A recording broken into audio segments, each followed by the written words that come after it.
Greetings, Cybergs. Apologies again for that late start. Game is still loading. Anyway, it's Kuro back with more Final Fantasy XIV Dawn Trail.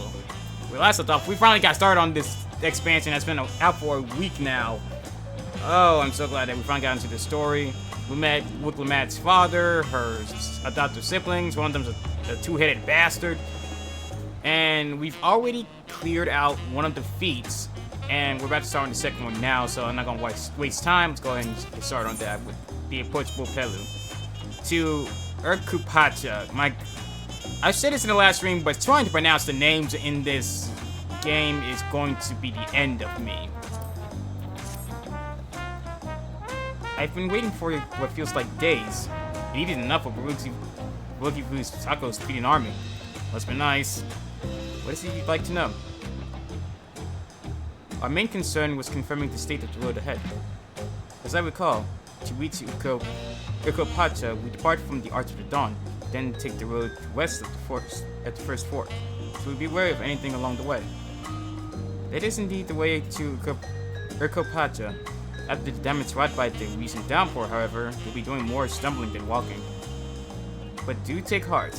When it comes to rugged terrain, we have a most dependable solution available. Come with me. Alright.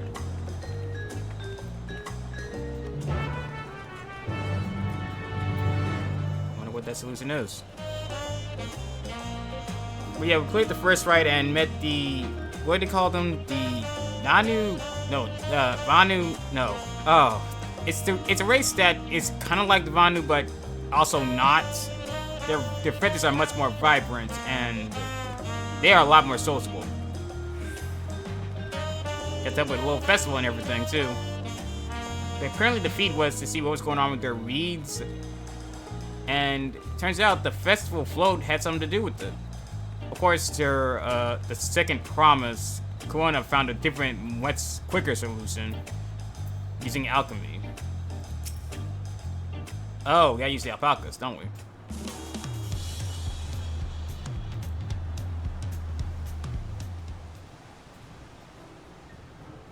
May I introduce you to our most dependable companion, the alpaca.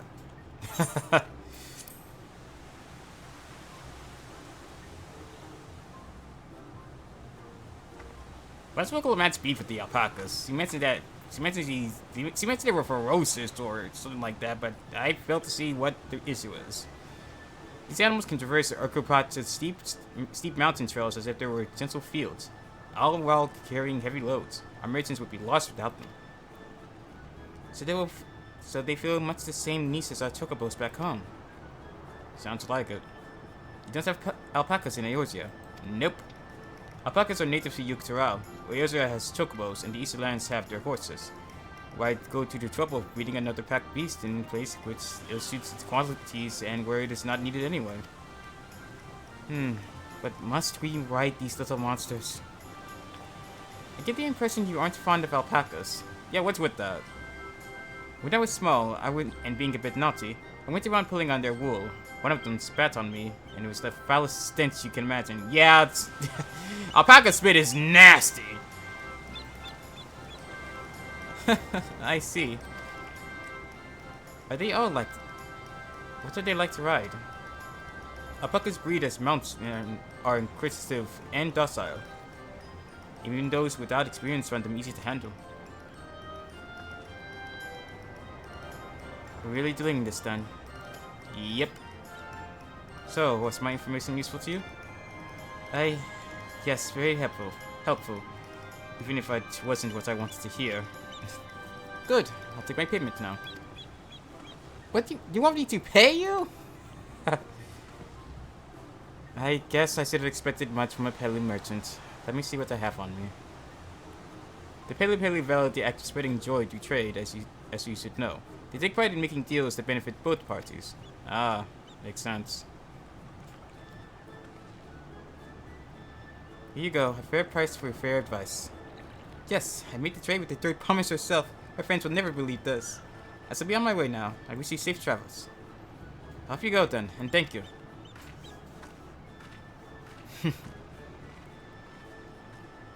I better not get spit on again.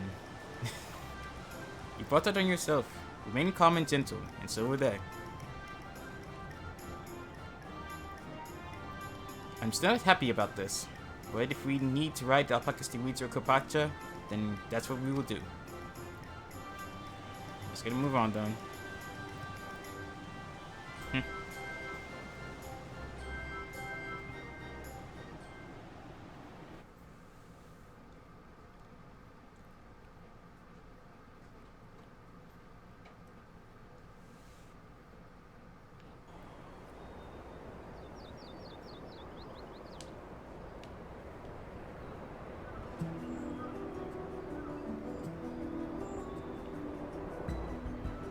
Turali poets of yore sang of a mountain that would stand tall, even should all other lands sink beneath the sea.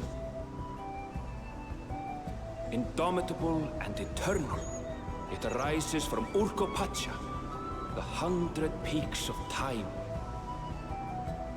Of all the beasts which crawl and fly, only the legendary Valigarmanda could hope to disturb the summit's serene majesty. Yet, with that flying calamity imprisoned by the Dawn Serpent, what great feat remains for those who would claim the throne? True. Yaktural, Urkopacha.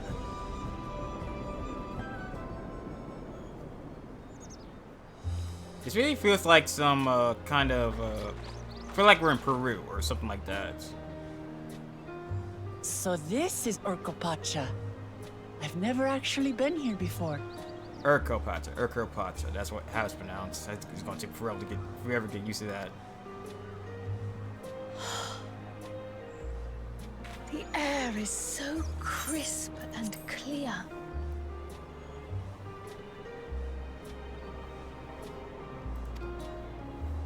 Mountains everywhere you look. That one massive peak in particular has quite the presence. It puts me in mind of Som-Al.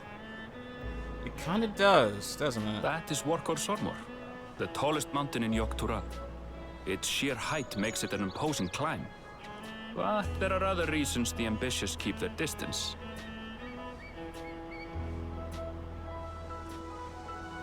Oh? Do tell. Where to begin? Excuse me, but you're Wuk Lamat, are you not? I hadn't thought to encounter one of the Dawn's promise here, of all places.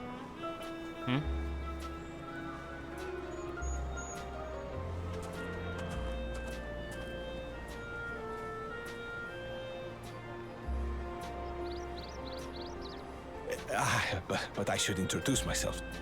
I am Bol Nok, a weaver by trade. Bol Nok. Okay. Well met, Bolnok. We're on our way to Watrin-Pello. Truly, I've just come from there, as it happens. I'd asked the Pelu who sell me their wool to give me a tour of their alpaca ranch. The head rancher and I shared a bottle of mezcal while he explained the finer points of wool production.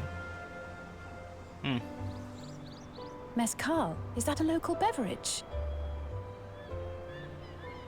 It's an Urkopacha specialty.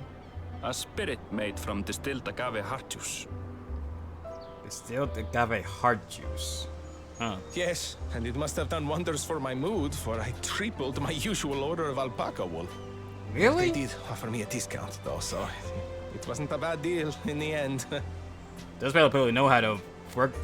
Know how to work a But deal. listen to me, boring you with my tedious stories. I will leave you before you are lulled to sleep. Goodbye, and safe travels.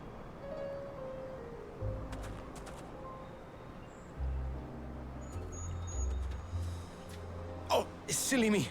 I almost forgot to say the thing I actually wanted to say. Peace for Tural. I agree with your vision, Third Promise. You have my support in your bid for the throne.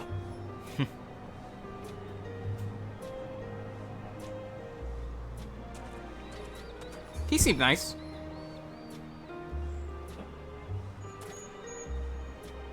I gather from his tale we would be foolish to underestimate Pelu merchants. Yeah. Yes. They do more than run the markets in Tuliyola. Pelu Pelu peddlers can be found everywhere in Tural, traveling from place to place on their sturdy alpacas. They are effusive and engaging speakers, and many's the customer who's been talked into spending more than they bargained for. I shudder the day that they would ever make trade with Ul'dah. That's a that's a war of commerce that I would not want to be caught in the middle of. They won't find this customer so easily charmed. I give her 10 minutes. I'm sorry, Uncle Matt, but I do. Watchun Pelo's down the path, off the main road. Don't get lost. It's right there. Just follow the big etherite.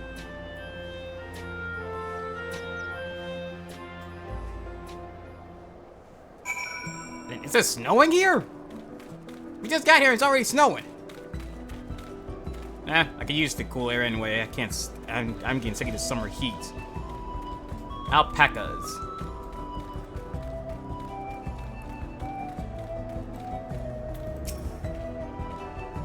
The palace crowds were more supportive of her brothers, but Wicklemat's peaceful politics do have their quiet adherents, I see. Which is a good thing. I could see more buildings down the path Will Knock was taking. I wonder what's over that way. I feel the change in altitude most keenly. While it may help not to the same degree as to see the clouds, the air is decidedly thin here. Let's go in. This is it. Watchun Polo, home of the Pelu Pelu. Wicklemat should have arrived before us. Yep. That's not good. Oh lord, what is he doing? You've come all this way for the rite of succession? Oh, so that means I'm exchanging words with the future Dawn servant. Please, the outcome is far from decided, but it is a possibility. How fortunate then that ideal and cloaks woven from especially luxurious alpaca wool. Such a garment would look magnificent when draped over the shoulders of our budding ruler. These people are quick to get to work. And as a nation's ruler should dress her best for her adoring people, yes? Finery for our finest lady, that's right. Come, dear promise, my well-stocked cells are but a few steps away. Finest lady? I like the sound of that. Focus, woman! Alright, I suppose a quick look wouldn't hurt. Ahem. What did we just talk about?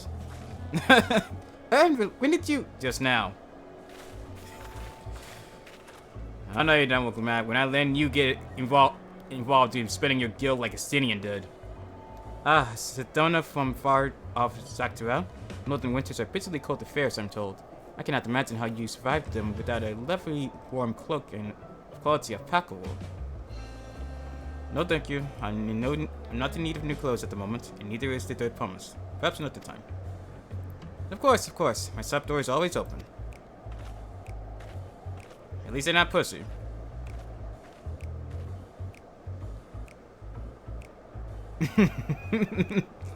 You were saying something about not being easily charmed? Right! Like I said, 10 minutes! I was just... As I mentioned previously, the Pele people live for bringing happiness to trade. They won't cheat you or sell you defective goods. They will, however, disarm you with their deft turns of phrase, and unwitting customers like Wicklemat while prey to this a fable approach time and time again. Well, at least they're honest merchants. That's a good thing about it. But even honest merchants can really get you to spend more than you intend.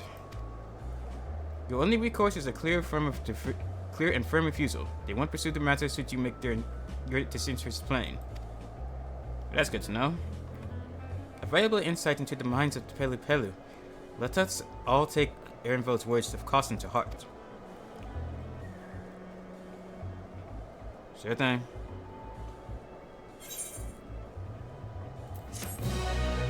We don't want another sword incident, Alphino. Sorry, nearly tore you a new one after that.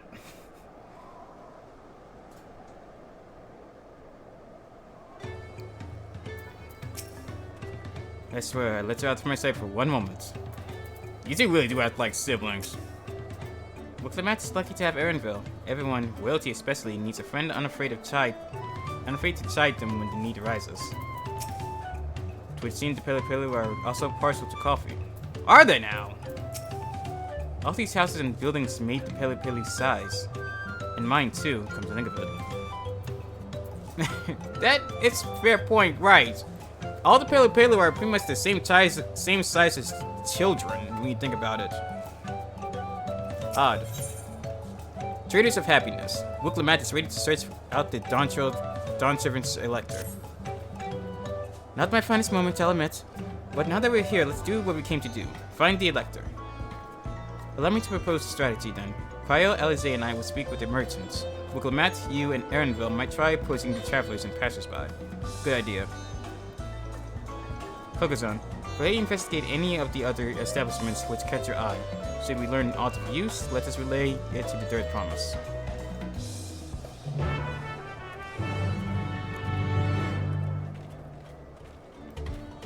Alright, let's get to inquiring. Oh, first I need to attune to this.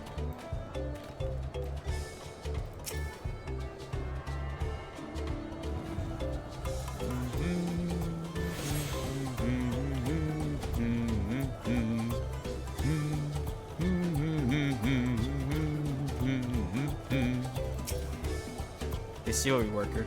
Dawn Servant's Elector? Ah, I thought you were a new face in town. Here for the right success, and I take it. Me, I don't much care who sits at the throne as long as they keep the morale peaceful. People tend to not be in the mood to relax and sip our excellent mystical once the arrows and spears start flying, if you know what I mean. Oh, trust me, I know what you mean. I've been on my side of wars one too many times. Speaking of which, would you like a cup? A joy shared is a joy doubled, I say. No, thank you. Not in the mood right now. Alright, yes, you were asking about the Elector business. But being freshly returned from my trading routes, I have heard that there's a contest afoot, but not much else. Our head ledger, Tubley, could probably tell you more about it. Alright. It's going down.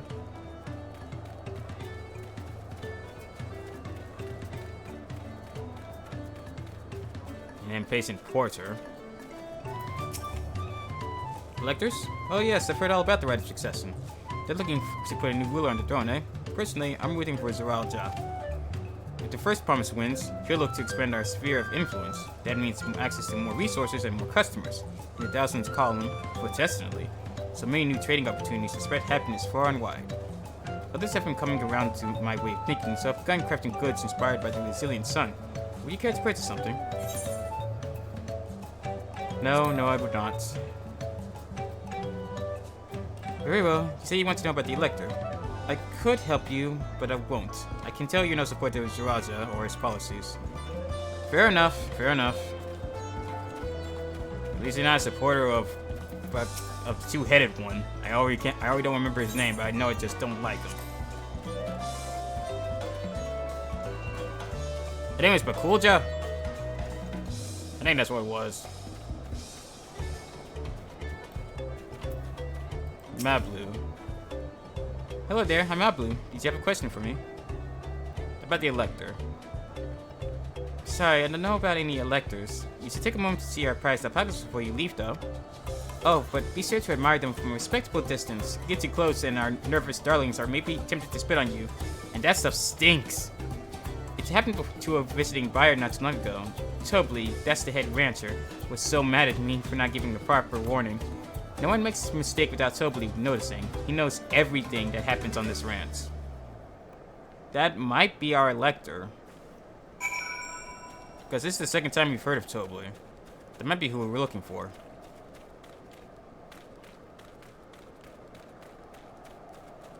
As we group with the others and see what they found.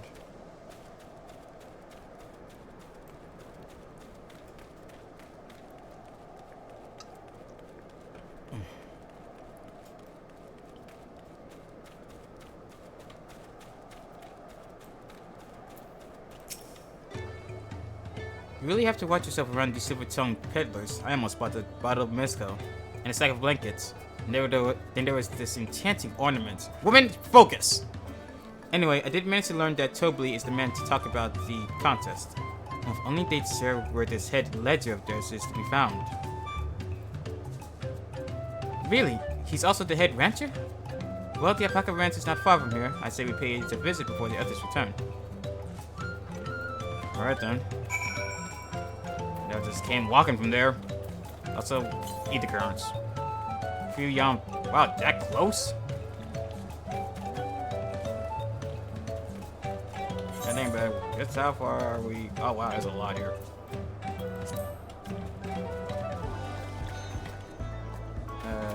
Where is it? It says it is south. So I'll be up there. I'll get it later.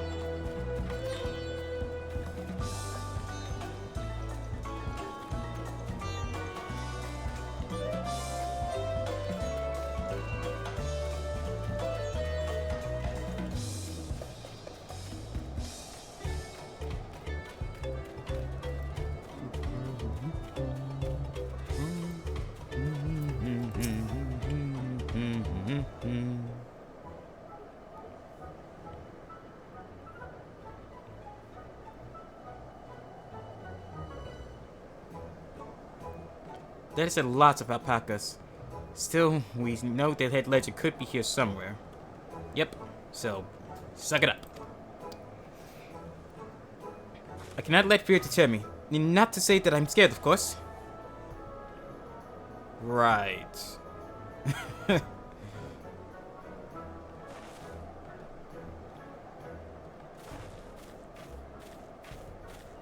Excuse me, is one of these workers Tobley? Tobley? Oh yes, he likes to mingle with the ranch hands and keep an eye on things. I can't tell you which one he is though. You can't? It's just part of the contest. All I can say is that Tobley often mentions his favorite pungent subject. He also can't resist a profitable trade, though who among us could, am I right? Still, if you bring him a very good deal, he might let his identity slip. So it's like a game.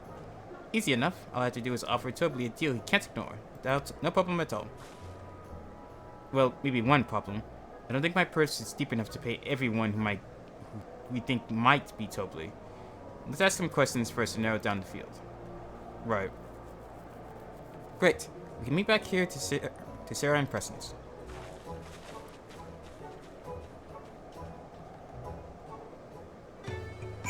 Alright then.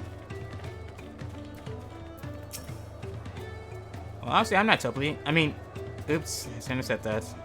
You meant to find out yourself who Tobley is, or if an elector is even in the ranch at all. Good luck. Well, I got the easy one out the way. A visitor from across the salt, if I'm not mistaken. Be warned, the alpacas will spit if you startle them. I suggest you keep your movements slow and deliberate. Alright. Boastful ranch hand. You might think me Tobley. Well, maybe I am. All I will say is that in this village, none have reared more alpacas than I.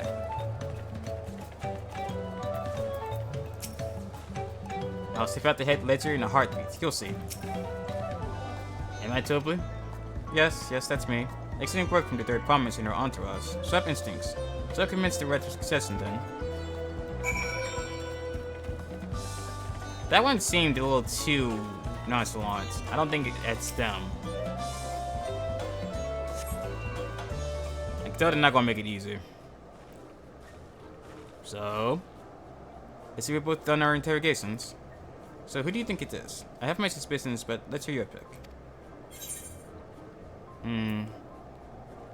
I doubt he just give himself up that quickly, so I doubt it's the nonchalant ranch hand. I'm thinking a diligent ranch hand.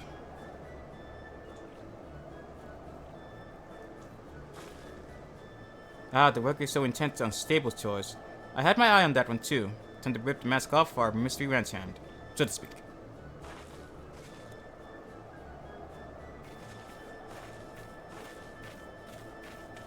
We know it's you, Tobley, and to prove it, I propose a deal. A 10 sum of coin for affirmation of your true identity.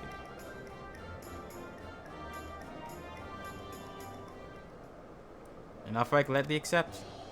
As you have correctly guessed, I am indeed Tobley, head ledger of Wantinpello, and head rancher of the family ranch. I'm also one of Gulu Jaja's chosen electors. Ah, thought so. Aha! In a place featured in Tulia Saga, just as we thought. I was right to trust your instincts, and I'd wager this won't be the last time.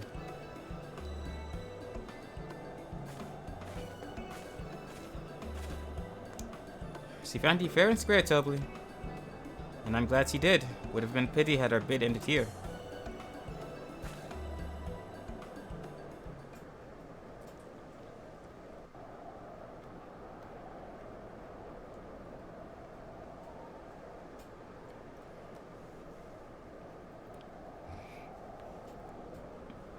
Deducing the Dunservant's elector was the first step of the feat.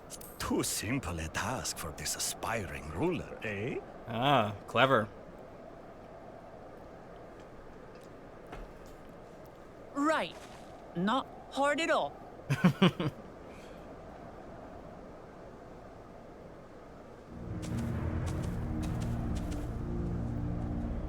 Oh, the first promise. Zorolja.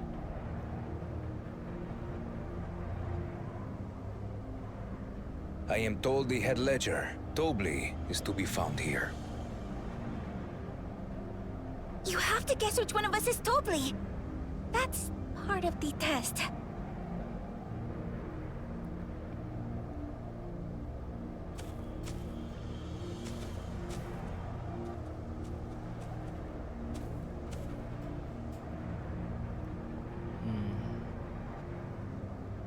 I doubt he'll be easily tricked.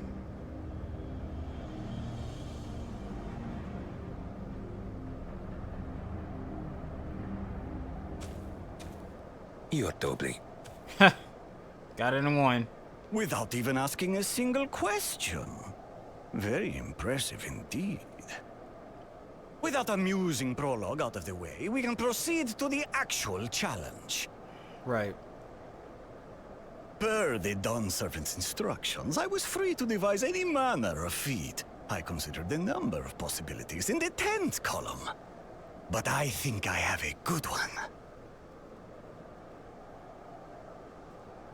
Let's hear it.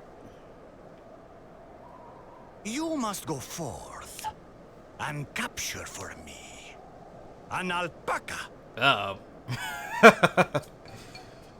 That's the feat? This might actually prove to be a challenge, considering who's here. While I've not had the best experiences with alpacas, aren't they generally docile creatures? I feel like it's a That catch. doesn't sound like much of a challenge. See, you said that, and now there's gonna be a catch. I just know it now. Bring out the example! Example? Oh god. What's the example?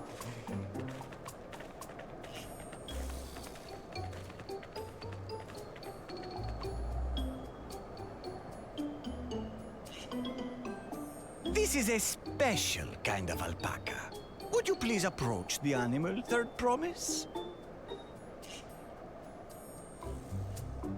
Who? Me? Well, it should stay calm if I stay calm, right? That's what Erinville said. Something tells me you're not feeling very calm right now.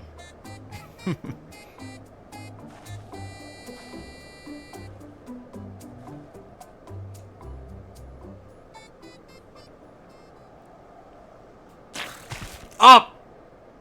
Ah! Oh god. The little monster spat on me! I guess you weren't calm after all. Oh, that stinks. I can't. And he's down. God. Well then.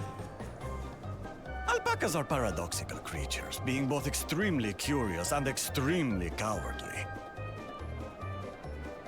Press your luck when they're frightened, and you'll get a face full of spit. As you've all just witnessed. Yep. Has an awful stench, their expectoration. The globs contain half-digested food, you see, making it an effective deterrent against perceived threats. Half digested. Oh, no wonder it stinks. Wild valley breed like this one are especially timid and can therefore be quick to lash out. They're also especially hardy. Yeah, this will be difficult, alright. Indeed. We take the rugged wild alpacas and breed them with our gentle domesticated stock. This produces the strong but biddable pack animals prized by our traveling merchants. Ah.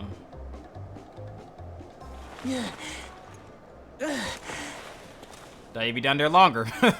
That's all well and good, but did I need to bathe an alpaca spit for you to make your point? So, the task is to catch a wild alpaca. Sounds right. That is correct. But be warned that it is a feat easier said than done. I suggest you prepare well before you enter the valley where the creatures dwell. And by you, I mean the claimants only. Allies are not permitted to assist with their catching. Oh boy. That's a problem. The alpacas will help me judge which of you is worthy of receiving a keystone. I hate to say it, but I get the feeling we're not going to win this one. So I'm to chase down a fluffy, spitting demon, and that somehow proves I'm fit to rule? Somehow, yeah. As I said, the Dawn Servant granted me the freedom to decide my challenge. And when you reach the end of the rite, I dare say you will understand why I chose what I chose.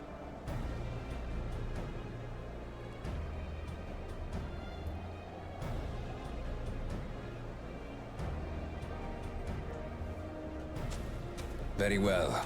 This won't take long. Why'd I get the feeling he actually means that? Wait! Didn't I warn you this was easier said than done? There are preparations to be made, factors to consider. A beast is a beast. All yield to strength. Straightforward, isn't it?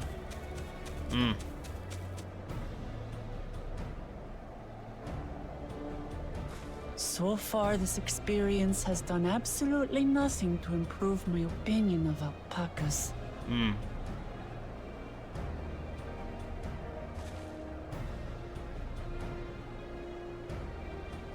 But that doesn't mean I can't do this. Revolting spit aside, they're just another animal. Yep, just another animal. That will most likely spit in your face. Are you all right, Orclamart? We thought we heard you scream. You did. The third promise does not scream. It was more of a startled yelp. Scream, in other words.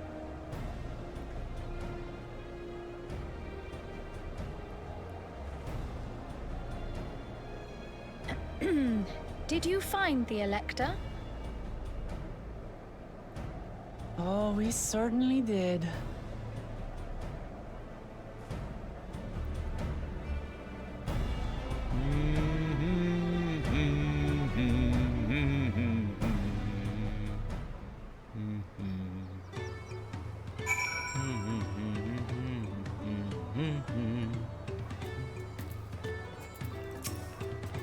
Judging by the volume of Wooklamat's scream, alpaca exportation must have a nasty odor indeed.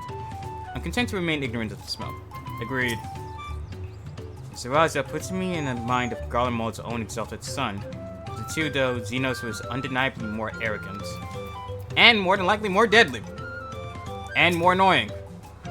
And more insufferable. Good lord, I'm glad he's dead. So this is our sought-after Elector. I did say remaining calm was key, but the same rules don't apply to wild alpacas. Now you tell us! I had to go and wash that nasty stuff off my face. I think I got it all off it. Would you mind taking a sniff of me, just to make sure? The stench has ruined my sense of smell. Hey, I saw that look. Woman, you're the one asking me to sniff you. I deserve to look bewildered. The Feats of Gold. Learn about which to discuss the Feats of Gold.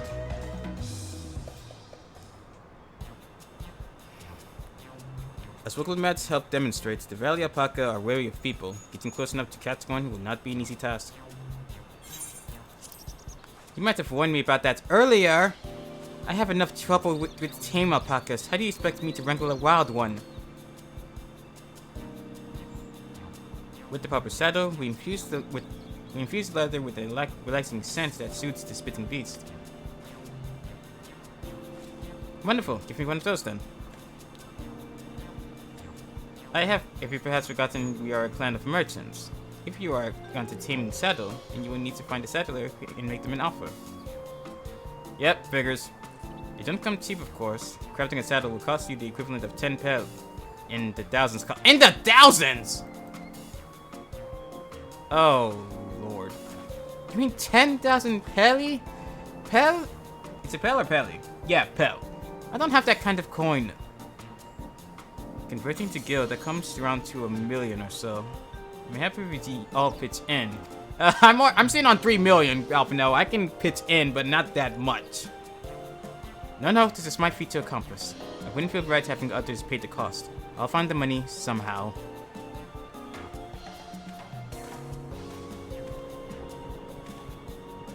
In that case...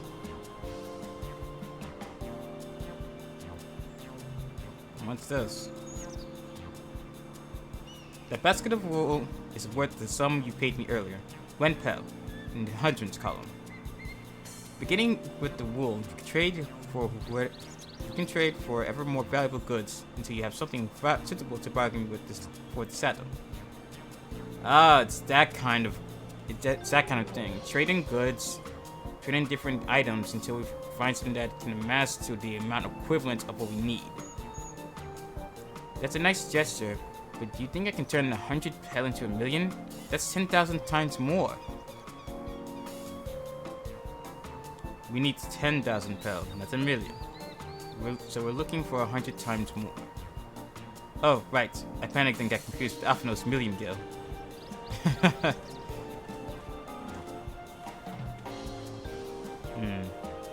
I'm not so sure about this trading idea. We were almost talked into buying a cloak you didn't need mere moments after you arrived. But I hate it when you're right. Then let me help you with your deal making. Oh, hello again. Name is Mablu, right?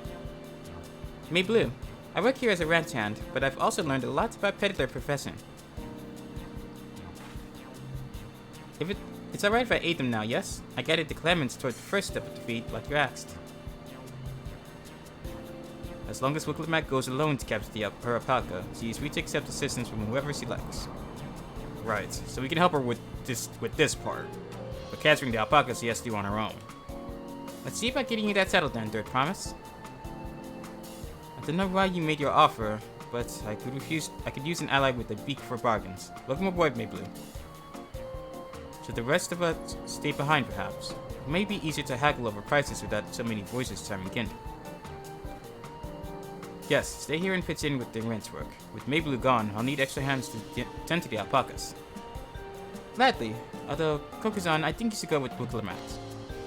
You've seen markets and bazaars the world over, and surely have states of rice to share. Certainly. In that case, you should also hold on to the alpaca wool. If it's misplaced or soiled in some way, you'll have nothing to bargain with. As if I'd do such a thing. But I'll leave the wool with Kokuzan anyway. The better to keep my hands free. Don't worry, it's in safe hands. To begin, I suggest we try trading the wool to Have Lee, the settler. He won't agree to the deal, of course, but it'll give us an idea how much he'll accept for his wares. Alright. It's in the thousands column, so hopefully it'll be less than 5,000 pel.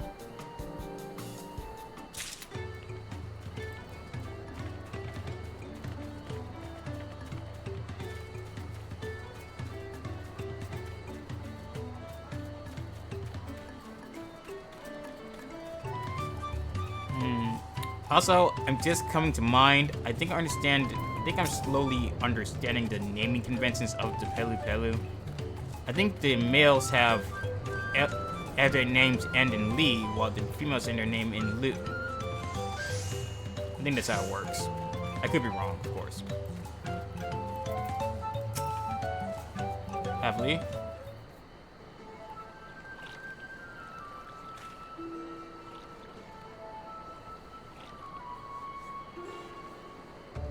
Something I can do for you. We've come to bargain. You need one of your special taming saddles to catch a wild alpaca. A saddle, is it? And how will you be paying for it? With the specially got a fine alpaca wool.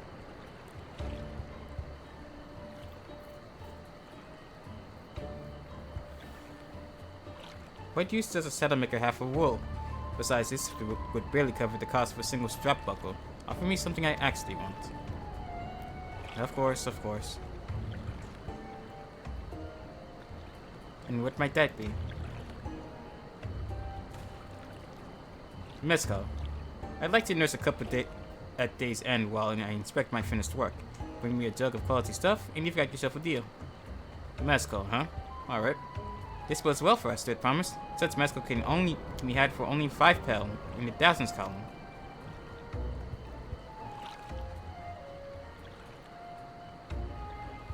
Hold on. Did you say dirt promise? Then my offer has changed. This saddle is going to cost you a jug of premium mezcal. Aged 3 years at least. Damn it! 3 years? That stuff is valued at 10,000 pel or more. Why have you doubled the price? Because I must support the man of ambition who will see my business prosper. Zaraja will go to war, and his cavalry will need saddles. Lots of saddles. Oh, okay.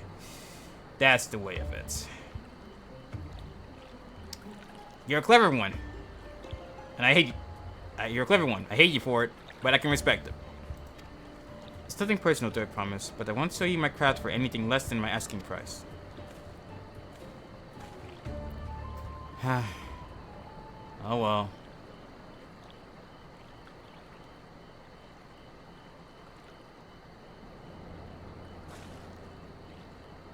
Can't say that I blame him. I'm known for championing peace, and peace is unlikely to bring him more customers. True. Unfortunately. Those of our grandparents' generation remember the dark days when the clans were at war. Many of these barely pray for your victory, Wickelmat. The younger ones, though, to them, strife and bloodshed are as children's stories. They think themselves safe from these horrors and take the peace we now enjoy for granted.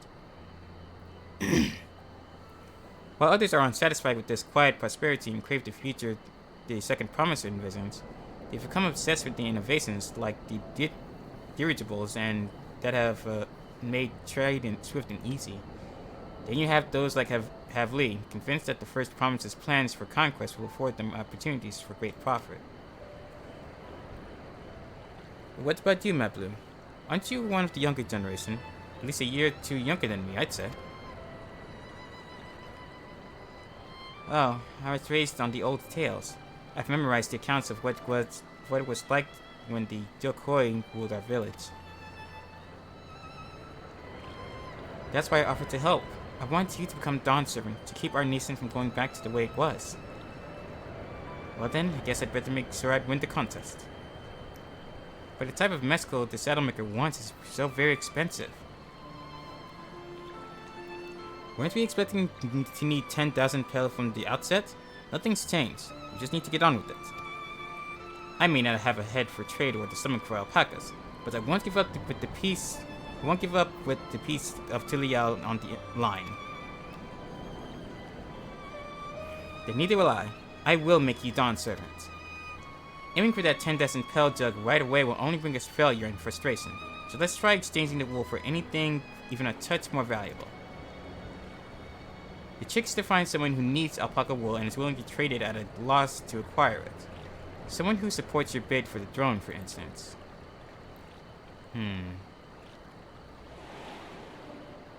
Wait.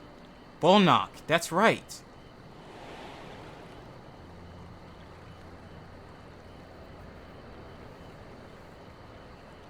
Of course, the Weaver. Bolnock was his name, I believe. He went out of his way to say he agrees with my vision, and he was here to buy wool. I think I remember the direction he was going, but for now, let's head back to that road where we first met him. We'll have a first idea. Hopefully he'll be willing to, trade something worth that much.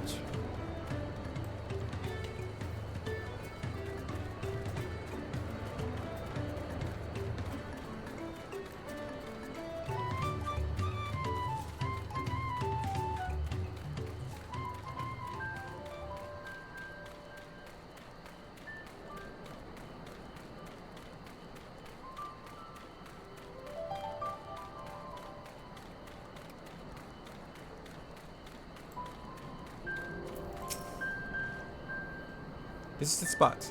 After Bullock talked to us, he walked off to the south. Ugh, damn it, my eyes acting up again. Ugh, hate when that happens.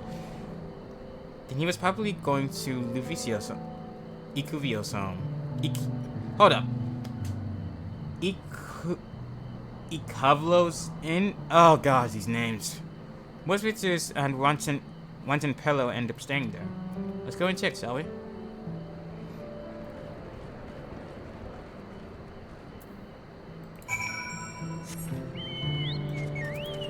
And read the compass. Where is that? Southwest. Okay.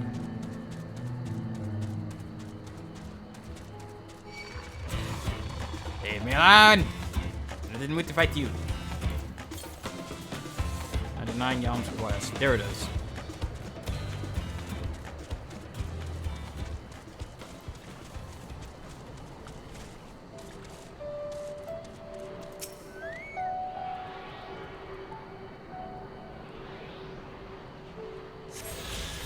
There we go. The next one is 222 yams south.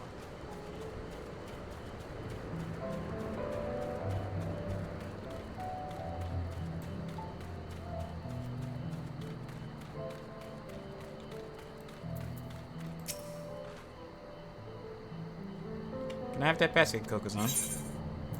Right here.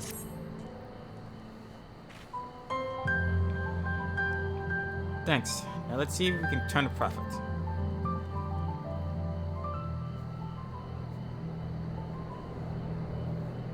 Bullock, I'm glad we found you. Are you interested in making a trade? Hopefully. Do I promise you wish to do business with me? Might I ask what is this about? Well, you see...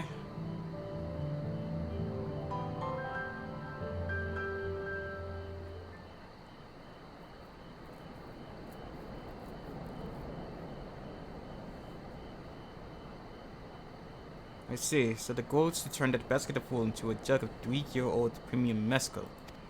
Yep. Then allow me to invest in your efforts. We appreciate it. Peace and Terrell is what allows me to cross freely into the lands of my suppliers. Naturally, I would prefer that one pledge to preserve that peace win the throne.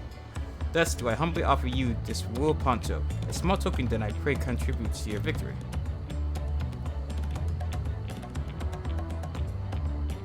Oh, that's fine craftsmanship. A garment like that would easily fetch 5 pel in the hundreds column. That's very generous, Bullock. Thank you. I promise I won't let you down. I have every faith in you, that promise. May fortune bless your future bless dealings. Let's hope so. Can't believe you quintupled your investment with your first deal. We're off to a spectacular start. And then because Kokuzan remembered our Weaver friend, all I did was hand over the wool. That's not true. The connections you build with people are vital. This is one of the most fundamental precepts of trading, one which you've instinctively mastered. You think so? I know so. Now, let's take our 500 pel poncho and trade it for something even more valuable. Here, Kokuzan, you take the poncho. If I lost it somehow, Evanville would never let me hear the end of it. You bet. Yeah, you got that right.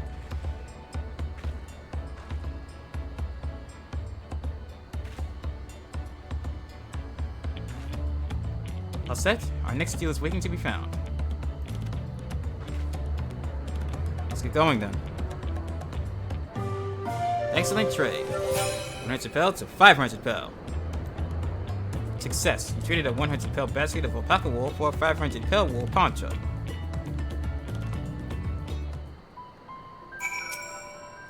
So where do we go from here? That's the question. Leveraging connections to strong strategy, but we should also consider supply and demand.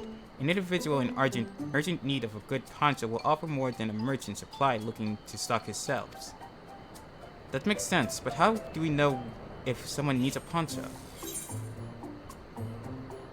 A fabulous sense of style? They have a fabulous sense of style. It's a nice steady poncho, but the design is traditional. I don't think fashion is part of its appeal. So only those people with the practical need would be interested. Wait, that's the obvious answer, isn't it? We look for a person without the poncho and hope they're eager to buy ours. Yes, there you go. We find a demand for our supply. So where should we begin our search for prospective buyers? There are any number of places, but we could do worse than starting right here at the inn. There might be interested travelers.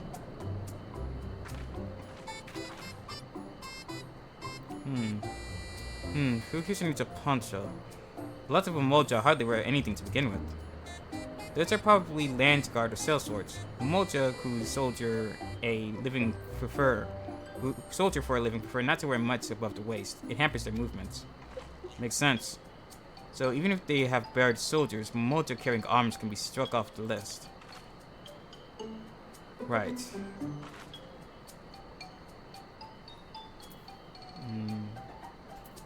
So I take Dobro.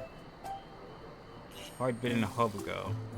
This one's carrying arms. I can see it. I can see a weapon on his hip, so it's definitely not that. Definitely not them.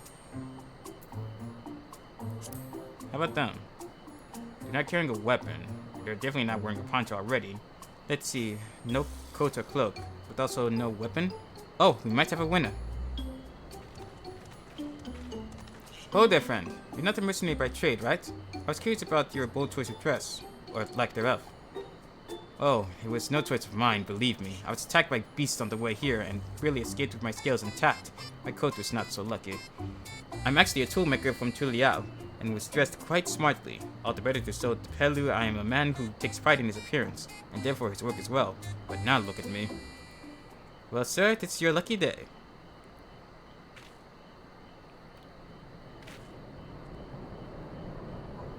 What a splendid poncho. This would be perfect replacement for the coat I lost. We'd be willing to part with it if you'd like to make a trade. For one of your fine tools, perhaps.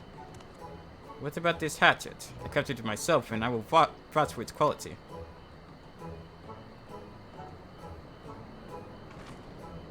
The blade looks sharp. The haft well made. I value it at 1 pel in the thousands column. Perfect. Ho ho, from 500 to 1,000? We have a deal. Wonderful. A fine garment such as this should put me on even footing with any Pilu merchant. With the eponymous owner of Miplu's mate garden, for one. Her field hands use hatchets to harvest the mate. And I thought to impress her with the tool I'd sold you. No matter, I have other wares to sell. Glad I am to have met you. Oh, I think we know where to go next. Did you hear that? We've already found our next buyer. To Miplu's meat garden, we go. Yes, but it's a fair distance on foot. We should take alpacas.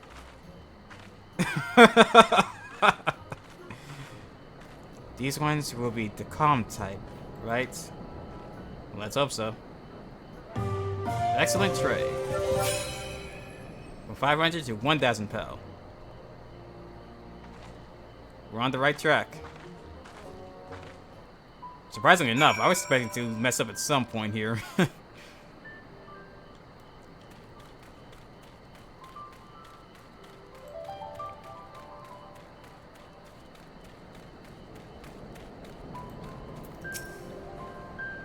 Well then, recognizing the toolmaker as a potential customer, if you have a mind to change professions, you'd make an excellent merchant.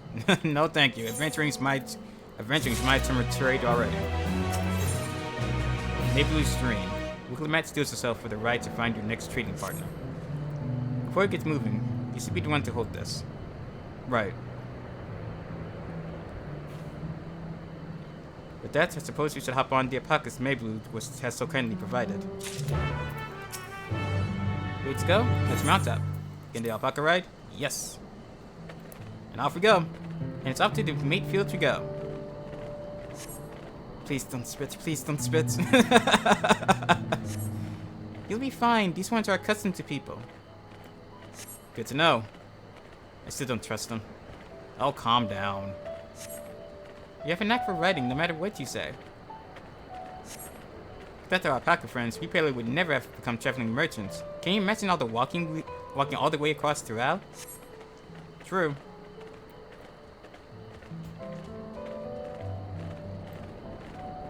Whoa. What's the camera?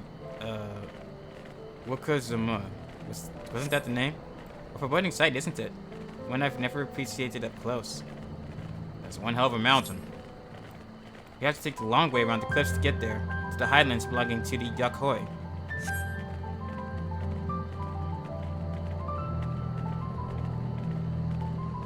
So, Miplu, you say you were learning about the peddler profession. You don't care for rent work? No, I love it. I love working with alpacas. But becoming a peddler has always been a dream of mine. It's just, I'm not sure I have the talent for it. If I can help you buy the taming saddle though, then it'd be proof that I can do this after all. In that case, you'd best get ready to be a merchant. Mm-hmm. Look, we're almost there. I like how the alpacas were pretty much almost riding in sync. Almost. I think mine is running a bit more because of the shorter legs.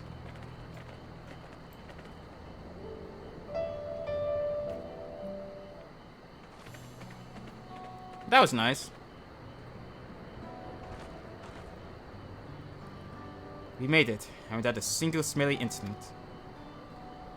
I sent the alpacas back to the inn. I'm not gonna bother trying to pronounce that name. So we'll walk along the main road when we return to the village. Speaking of roads to travel, you were adopted by the Dawn servants, weren't you, Dirt Promise? That I was. Then perhaps you understand. I was an orphan too, you see. Tobli took me in. He took in all the Rantans, actually. All of them? Yes, and everyone works hard at their chores, grateful for the opportunity to repay the head ledger's generosity. Yet here I am, the only one wanting to go off and be a merchant.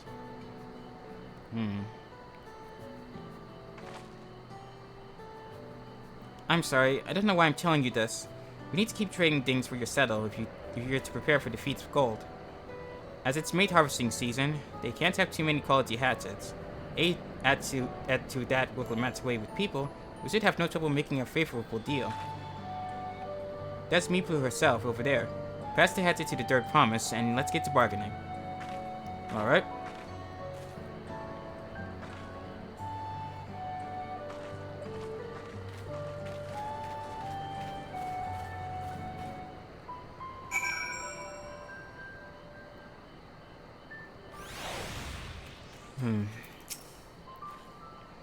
Please get that back to local Matt.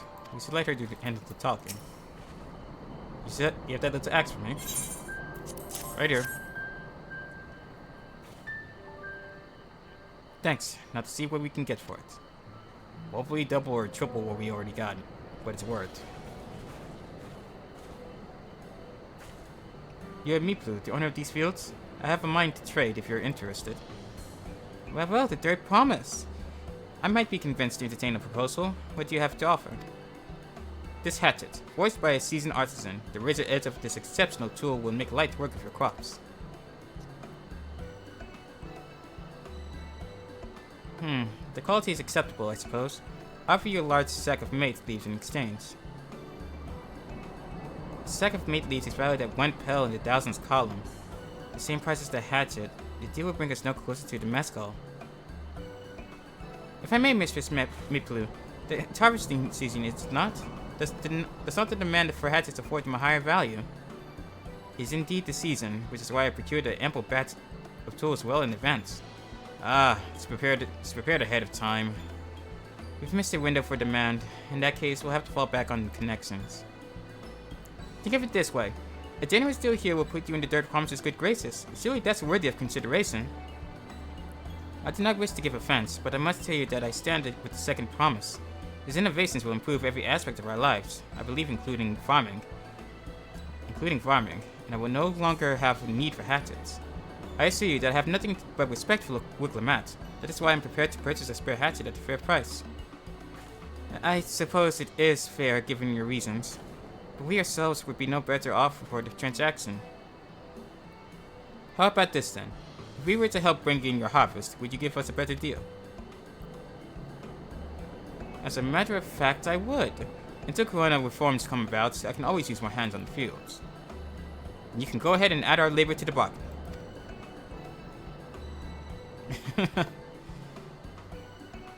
Added value to the tip the scales. How could I have forgotten on one of the most basic rules of trading? You can rest here if you like, Mayblue. KuroZera and I have meat together. Oh no, I'm helping too. I'll take the fields then, and mind you pick the healthy leaves. I'll take 5 good bundles from each of you. 5 bundles, got it. And off she goes. I suppose it makes sense. And at least you're not vying with the 4th promise. Speaking of which, there's been a distinct lack of him in this rite. And quite frankly, I'm grateful for that.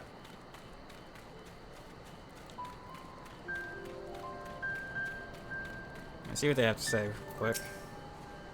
Did you see how quickly Matt came to my rescue there? He really is good with people.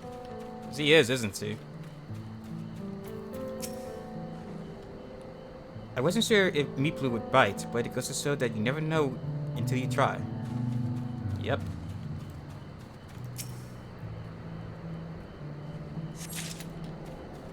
That's 1 bundle.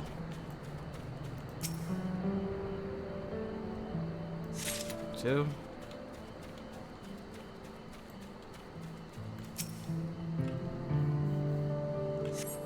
3.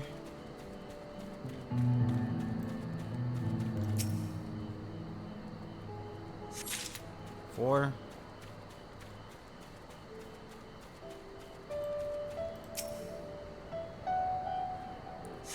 And 5.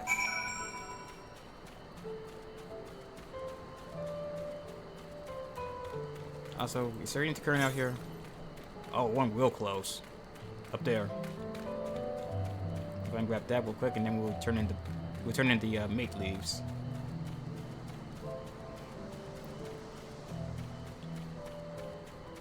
Big docile alpaca.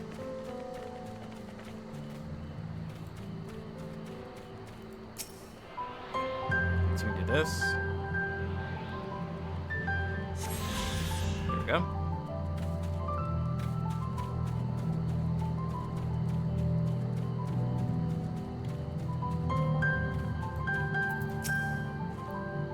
Pop me some leaves then. Right here.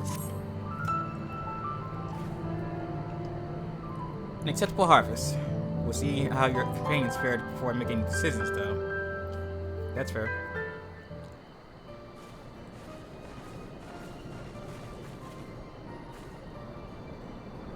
Here, buy back our share as well.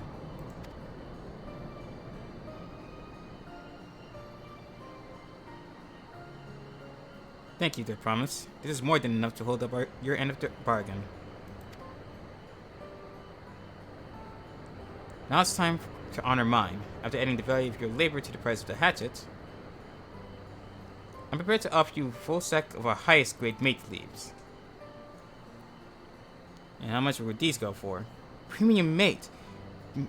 Bought at the shop, 1 sack of those leaves costs no less than 5 pel in the thousands column. Perfect! We're getting there. Then we can bid farewell to this hatchet.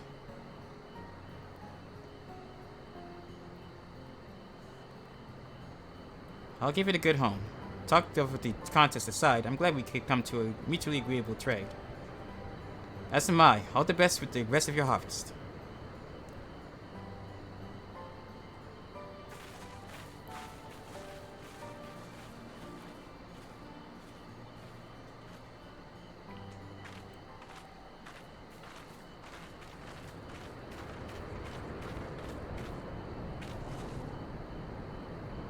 Mayblue?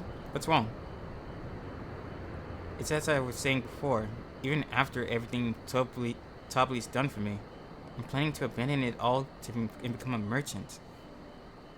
But then I needed your help after forgetting a basic rule of trade. How can I expect Tobli to accept my decision then? Have you mentioned your plans to leave? Not exactly. I wanted to prove I could succeed as a peddler before I declared my intentions. I seek to follow in my father's footsteps, but not because he expects it of me. I want to preserve Tural's peace, and becoming Dawn Servant happens to be the best way to do it. You should live a life of your own choosing, and I wouldn't be surprised if Tubley held the same opinion, so ask him. You're right. It's better to find out for sure than worry over what he might say. Thank you for the advice. She really does have a way with people. But first, we have a saddle to buy. I want that success under my belt so I can be sure of my decision. What's next then? We try to trade our tea leaves for something halfway to 10,000 pel? No, I think we're close enough now. I say we go straight for the premium mezcal. Really no. We're gonna wait until to double the value, eh? Think you can do it? Trust me, I will make this trade work. I admire you, Third Primus. That you're holding your own against such strong competition for the throne is inspiring. Am I really holding my own against Kona and Zuraja?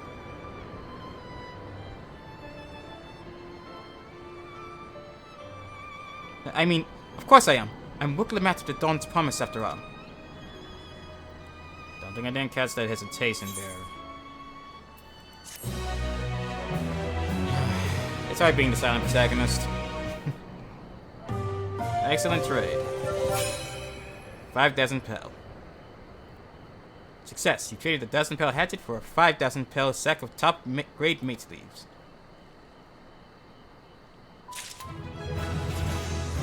Level up! Level 92 now. Enhanced Pictomancy 3.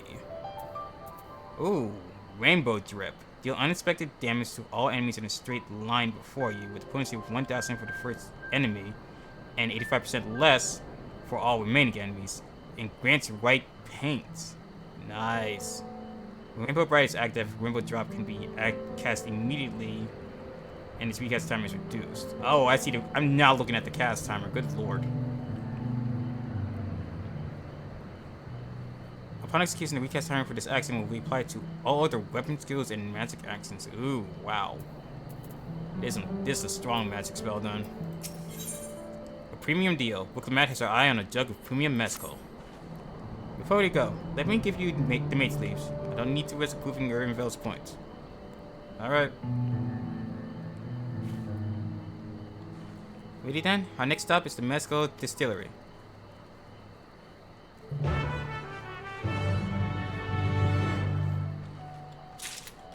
Let's get a move on.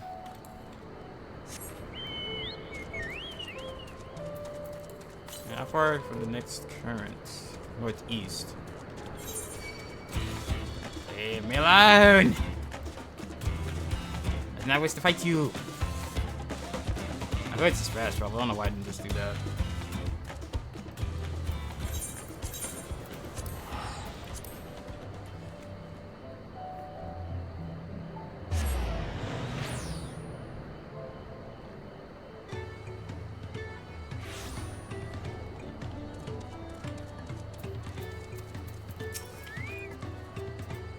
Oof, the smell of mezcal is overpowering. The fumes alone are making me dizzy. I want to speak with a man by the name of Gobley. Even among his fellow distillers, he is regarded as a master of the craft. He knows the value of his product, so we're to convince him to trade for twice what the leaves are worth. We're going to need targeted information. That means asking around and taking in the gossip. If you could talk to people here in the distillery, Kokusan, perhaps Wuklemat can do the same at the village entrance. Meanwhile, I'll head to the north side and see what I can learn. Alright. Let's get to work.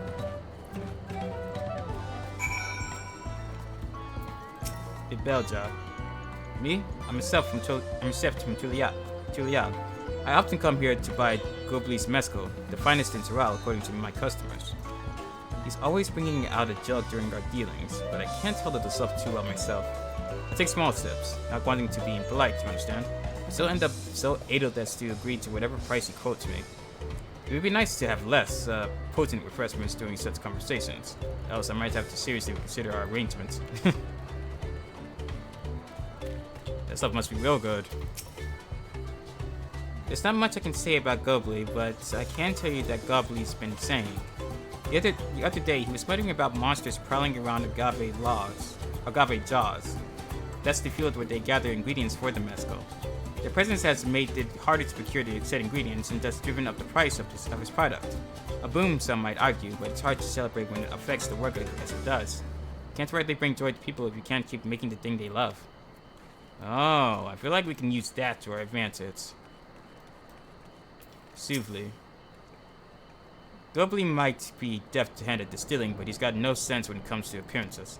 Rumor has it he's been invited to the palace for business negotiations. If he presents himself to the court wearing his usual wumpled attire, though, he'll be laughed out of the sun perch. Okay.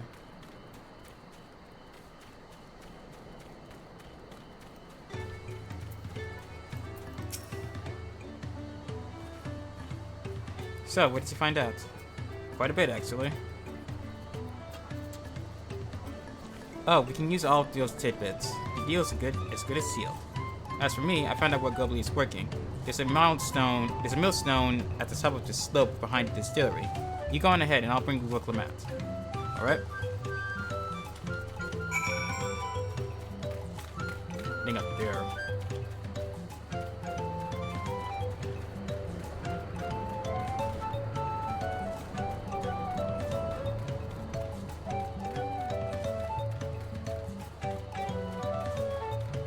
Yep, there he is. You have business with me, sir. Why don't we talk down below so as to not distract the alpaca from his work? Alright.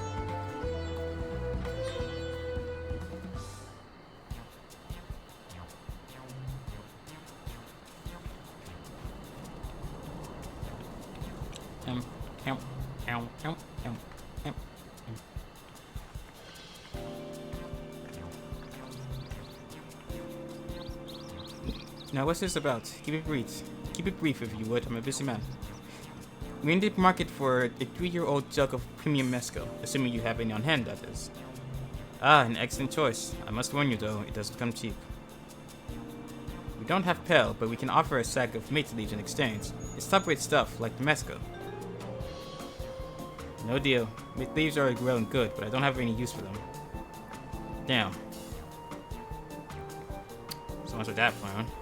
No deal? Just like that? Still, I'd hate to send you away empty-handed. Why don't we sit and chat a while over a cup of mezcal? Now the real bargaining begins. Which of our cards do you want to play first? The stakes for the drink, invitation to the palace, the Mars Agave Fields. The stakes for the strong drink.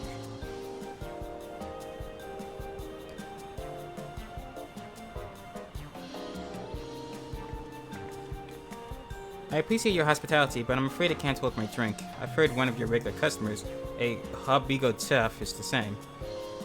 Seeing as not everyone can enjoy mezcal, I wonder if you might benefit from having other refreshments to offer. Something like match tea, for instance, and brewed from the finest leaves, of course. Ah, clever. Ah, you're right, absolutely right. I had noticed a growing reluctance on the part of my Hobigo friend, but did not realize I myself was to blame. I must endeavor to be a better host. Still, even that added value in mind, no sack of leaves is worth the mezcal you're after. That is true. So we offered to kill the monsters causing them trouble. Not yet. We'll keep that card up our sleeve until we need it. Right. As I expect you're aware, the rite of succession is currently taking place. That's why the third promise has graced us with their presence. When the contest is decided, the subsequent ascension ceremony and banquet will be a prestigious affair. If a mezcal were to be served there, it would bring your distillery immeasurable fame. Wait, could it be that your rumored invitation to the palace is to discuss that very possibility? As a matter of fact, yes. I must admit, I'm still reeling from the abruptness of it all. It would be a great honor and opportunity if I can secure the deal. Well, I think your exceptional mezcal would speak for itself. That said, there's no such thing as being too prepared, and first impressions last. You'll want to be wearing your very best when you walk into Volksuna. It would be such a shame to miss this chance of a lifetime simply for want of proper garments. Ah.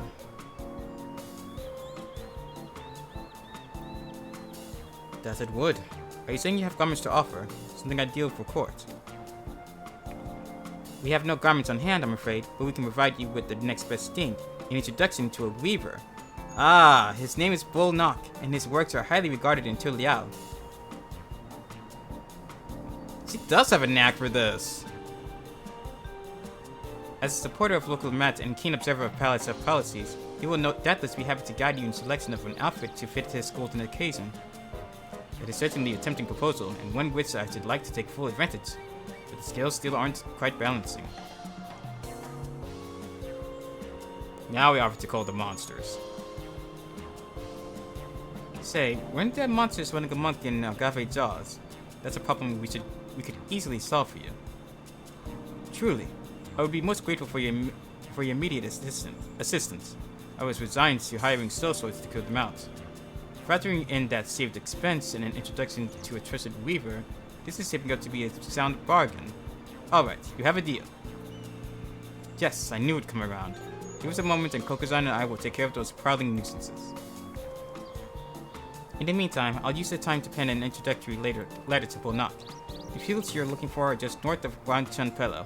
Be safe. Let's go take care of those monsters then. She actually does have a knack for this.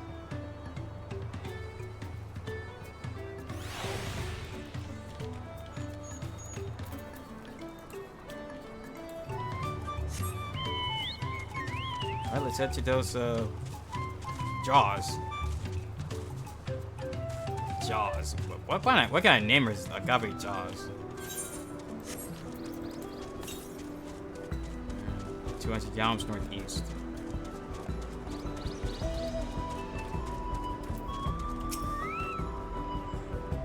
That should be the Agave Jaws, just over there. This will go faster if we split up. Come and find me once you finish clearing out your share of the pests. Right.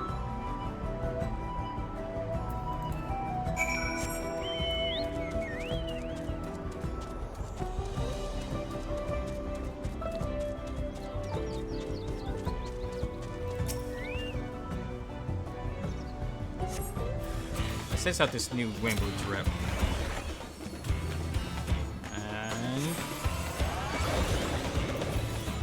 Bad. Is there a way to cast it faster? Rainbow Bright is active. Cast immediately. How do I activate Rainbow Bright? Oh, what if I build up the gates? Then it makes Rainbow Bright. Maybe that's it. Slowly learning this job class as I go.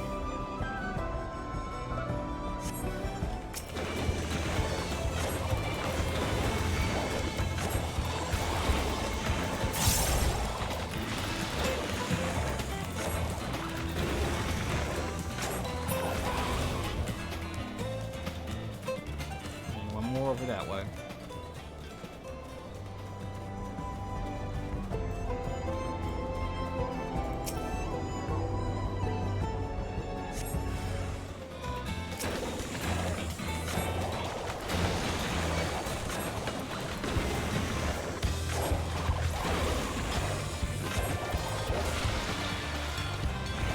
No, not quite. Oh well. I don't know how to trigger Rainbow Bright.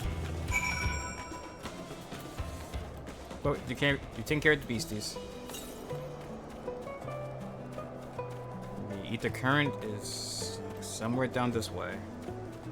That's pretty close, actually. Real close. Up there. Compared to the creatures I hunted with Papa, this was no challenge at all. Come on, let's head back to the distillery. All that's left is to give Mayblood the executive leave so she can seal the deal. I'll catch up with you in a minute. Let me grab this ether current.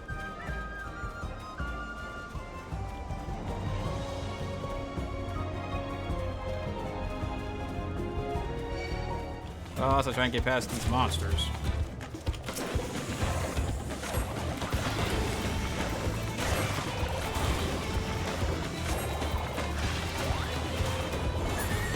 done.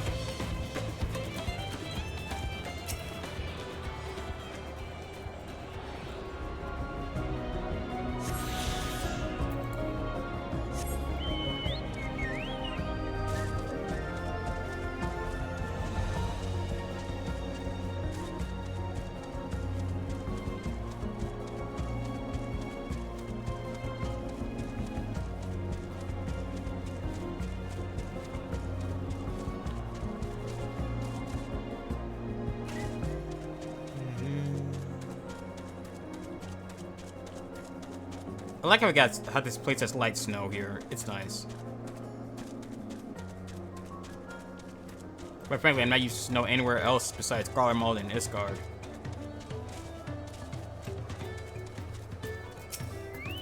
I think Cerulean has snowfall from time to time. Those monsters were no trouble for you, it seems. Now, you can just have to leave, suck the leaves. Right here. Let's seal that deal.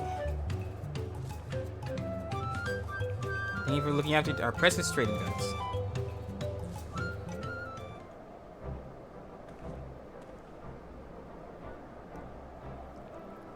Your monster problem has been resolved, Master Gobley, and here are the made leaves and written introductions in Bull Knock as agreed.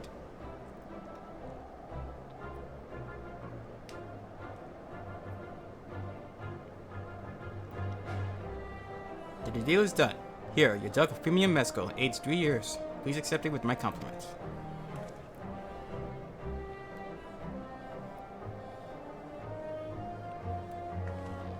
Yes, we finally have the mezcal.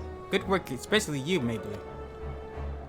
You were the one that inspired me to come this far, Third Promise. But let's not celebrate until we have the saddle in hand. Right. Mabley, is it? You drive a hard bargain, young peddler. I look forward to doing business with you in the future. Thank you, but truth be told, I'm just a ranch hand. For now. Should I ever become a proper merchant, though, I'll be back to strike more deals with you. There's that confidence.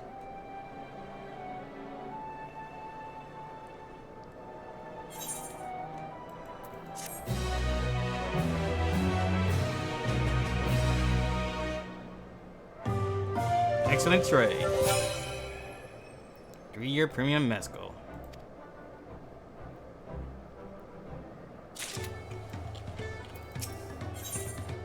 Willamette in the saddle. Willamette is ready to return to Heavily. Even at the palace, I don't think I've ever held a 10,000 barrel jug of anything before. My hands won't stop shaking. Here, you better hold on to it until we get to the saddle master. Good idea. Can you imagine if he dropped it and had to start all over again? Don't even joke! Luckily, Heavily's place is not far. Just need to head across the plaza. I'm thinking to myself, don't even joke about that. I believe I need to paint these earlier. Over this way, that's right.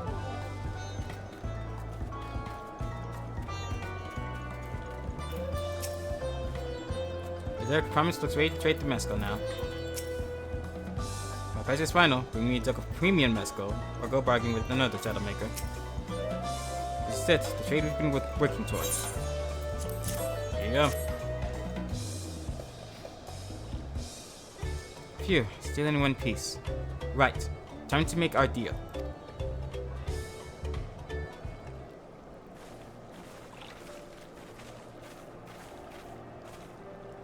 Get your tools ready, saddler. We've bought your precious mezcal.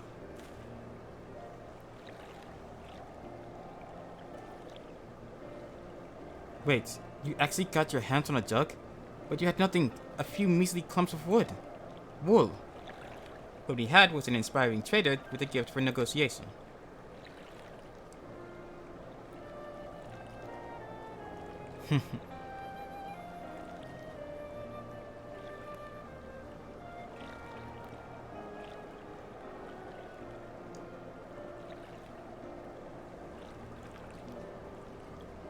Sorry, I was yawning. Although I'd sooner aid no claimants but Zoraja, I You cannot go against the guiding principles of the Peli Peli. The trade is a fair one. I will craft your saddle for their promise. Great. Stay and wait if you like. I will have all the requisite materials, so this won't take long.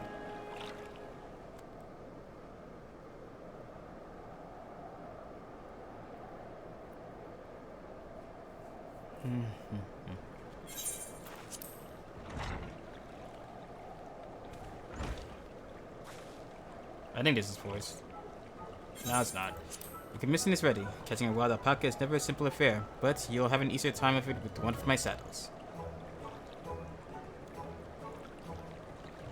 Now, if you don't mind, I have other work that needs finishing. Ah, I can taste that smooth mescal already.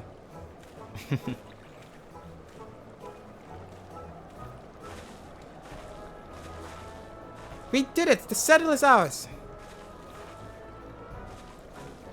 And to think we started with only 100 basket of alpaca wool. Maybloom, you're going to be an incredible merchant. Thank you. It makes me so glad to hear you say that, Third Promise. We've got what we got what we came for. So let's return to the ranch. The others will be waiting. Feat accomplished. Taming saddle.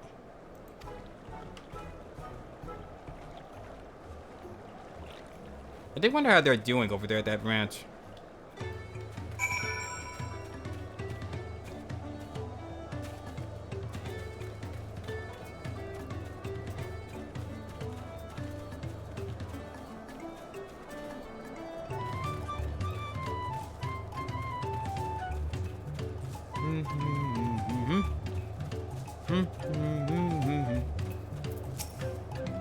You've been away for some time. I assume trading was productive? I made the mistake of startling when I caught the glob of spittle for my trouble. I'm beginning to understand Wilkemat's aversion to the animals. Toby and Erinville have been teaching us how to care for alpacas. One gentle girl ate his feet straight from my hand. That's all. That must have been nice. Let's tell them the good news. Looks like everyone's been pitching in with the alpacas.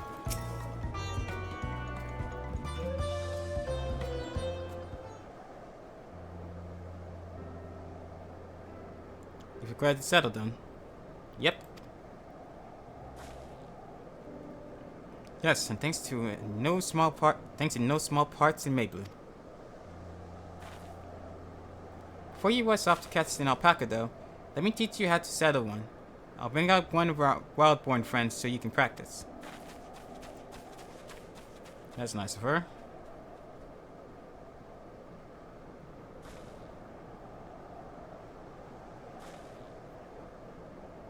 I know, this is something I need to learn. Just making sure.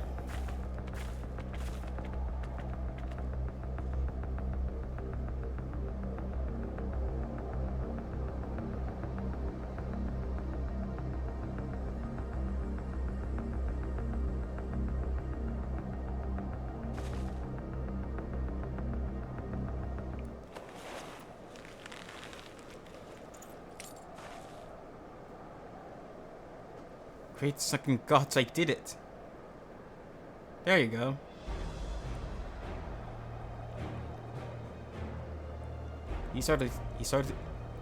He hardly seemed bothered, much less inclined to spit, as if he was completely accepting of Wilkemat's touch.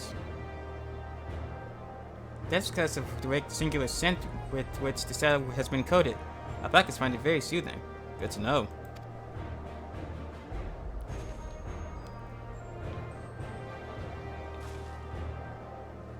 You know, I've never taken a good long look at one of you before, but you're actually kind of cute. You're only now noticing that?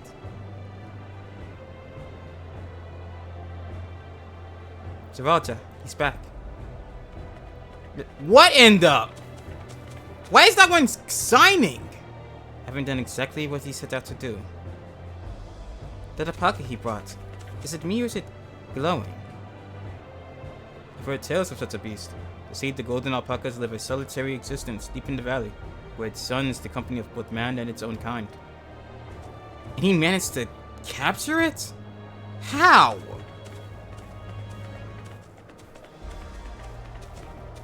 How did he manage to snare a prize like that?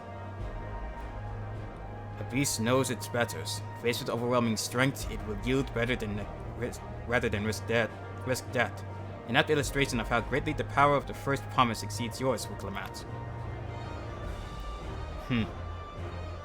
Strength alone won't win him our father's throne. I'll be the one to find the Golden City, and then Terral can remain at peace. An everlasting desire for peace can only be forged in the fires of war. To unite as one, the people must be taught. They must suffer the horror and hopelessness firsthand. Exhausting from prolonged conflict, the wages of war's merciless nature. These are what moved the clans to join the founding of Tulial all those years ago. Consider the younger generation of this village. Since birth have they basked in unbroken harmony, and behold, they regard war not as tragedy, but opportunity. Thus does the resilient son seek to provide education. He offers much needed lessons in the realities of conquest and a renewed appreciation for peacetime. It is true that war's misery breeds a longing for peace. But I have seen with my own eyes what becomes of an empire forged through the violence you propose, the rebellions it spawned, and the ruins it left behind. Right. Garlemald.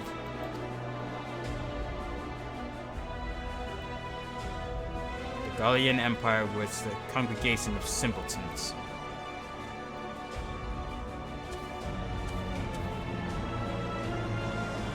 The oppressed fought against their oppressors, as well they should.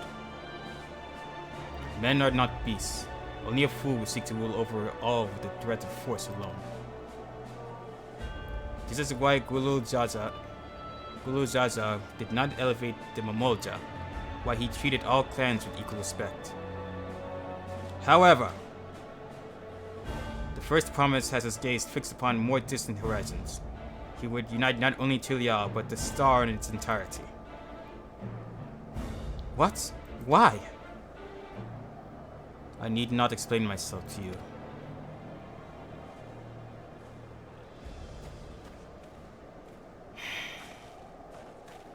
Oh, well done indeed. The first promise has completed the feat of gold with an appropriately golden flourish.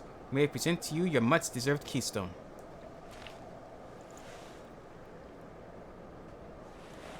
This one's purple. The one from the first feat we did was gold.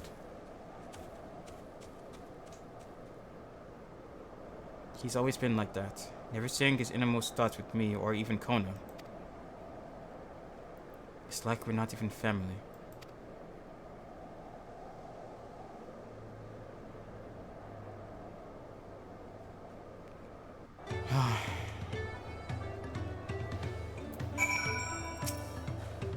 I ponder Zuraja and his mysteries later, but now we need to think about finishing the feats of gold. I have my saddle. I practiced how to use it, so lead on to where the wild alpacas roam. The valley of Orwin Kanka is northwest of here. Come on, everyone. Even if we can't enter ourselves, we can see Wicklamat's off on our hunt. All right.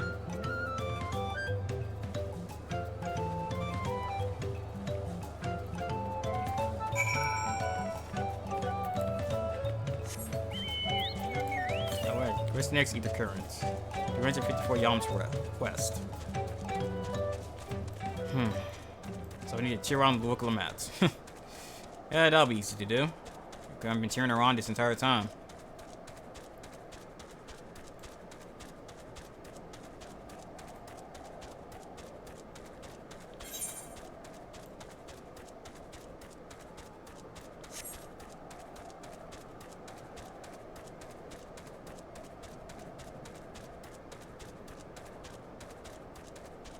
There they are. You discovered a new location.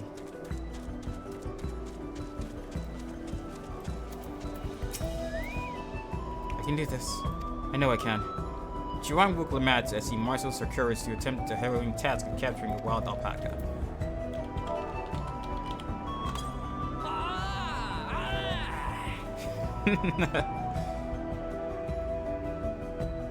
You got this.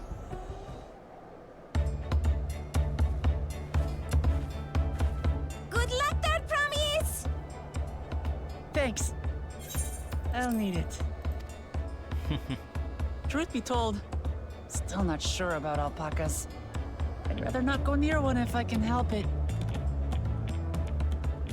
But if I'm to rule this nation, then I'll need to learn how to live with them. Yep. Tural is their home too.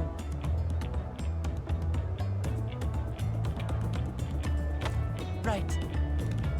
I'm off.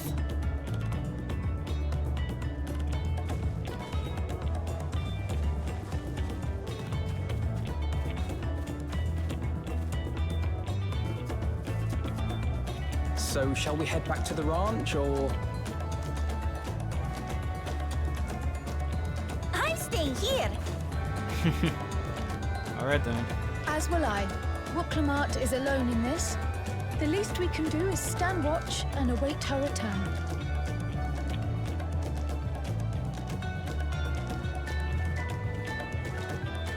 Aaronville? It may be a while yet. Help me pitch the tent. Sure thing.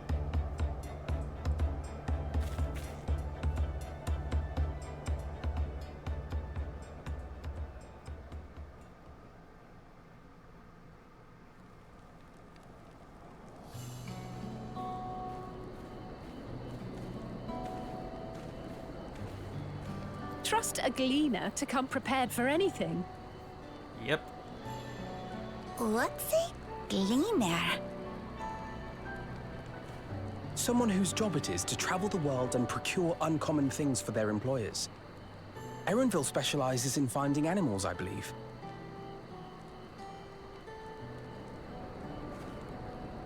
But aren't you a Shaitana from Jacques Tural? Why did you cross the salt?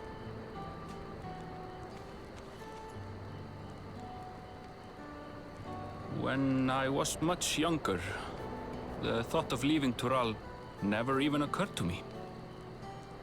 But then, some years ago, my mentor tasked me with a difficult hunt. Something I could never find, she said, so long as I clung to the familiar. She suggested that I leave home, leave Tural, and join the Gleaners of Sharlayan. As one of their number, I could experience the world, immerse myself in myriad cultures and customs, see the many faces of nature.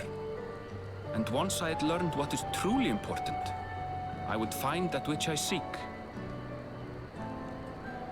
My younger self took those words to heart, and off I went to become a gleaner.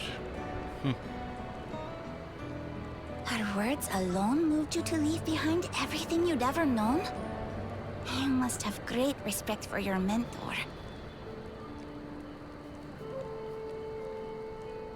As it happens, gleaner work was much to my liking. And I all but forgot why I had pursued it in the first place. Yet, events conspired to put me back on the trail I'd abandoned.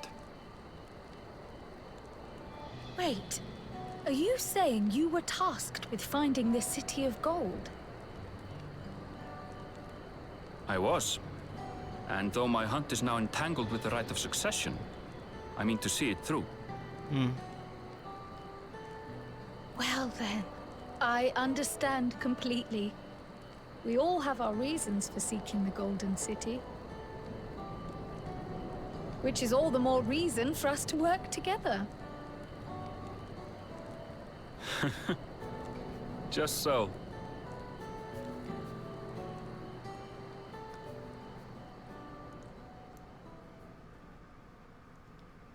Hopefully Wooklamant's doing alright. It's been quite a while now. She should have been back by now. What if something's happened to her? We need to tell Tobli and arrange a search party. I'm sure she's fine. Wait. Do you hear that?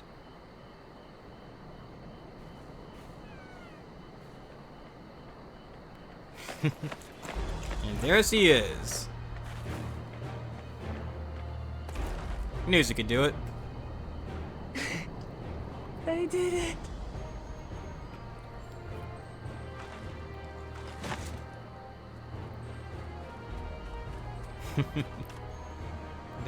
That's 2 feats completed. You're utterly spent. And small wonder.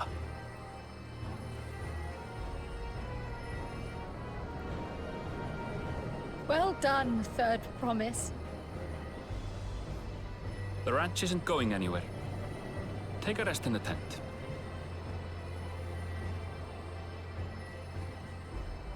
I think I will. Thank you all for believing in me. There was never any doubt.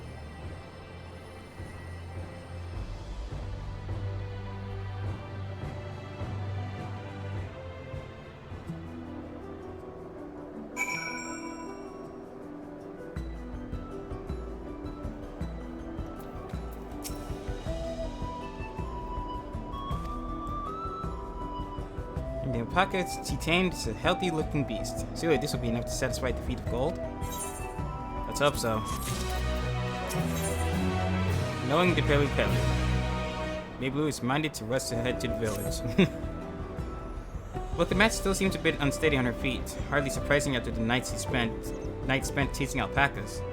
You know what will melt away the fatigue like that, though? Fatigue like magic, though? Mate's tea. I'll run to the ranch and get a pot brewing. That way, you can take your time. That way, you can take your time, and the tea will be ready when you arrive. Appreciate it. As Maybelline so wisely suggested, we shall set a slower pace for our exhausted third promise.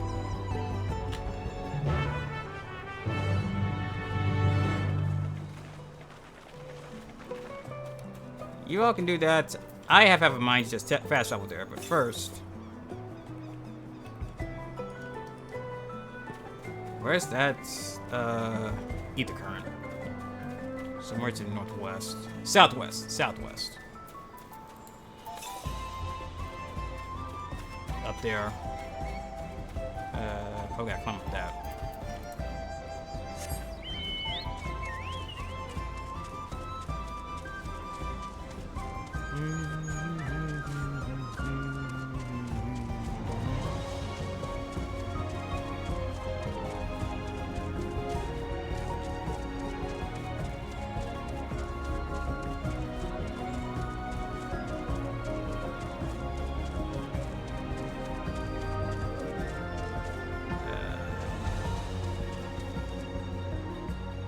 Up there.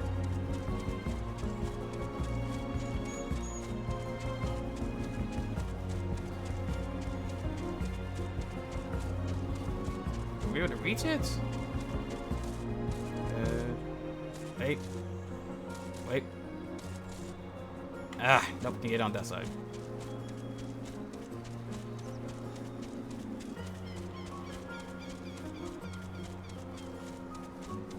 Maybe here.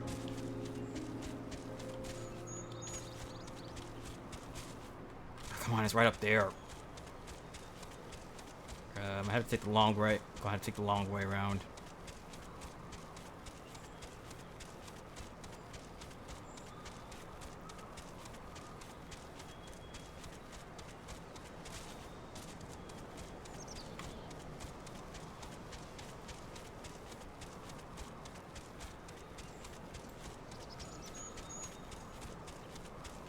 There we go. Now I can reach it better.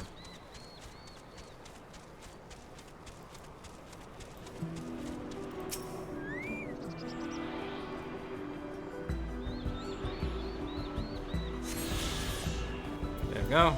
Next one is 300 yams south.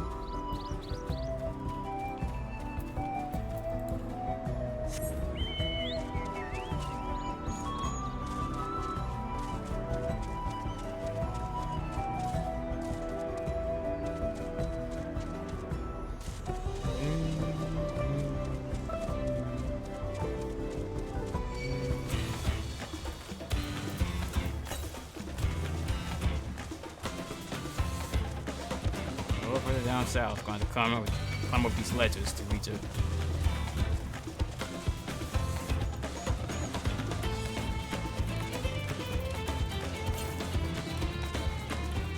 Here it is. Surrounded by bears. Why are there so many bears?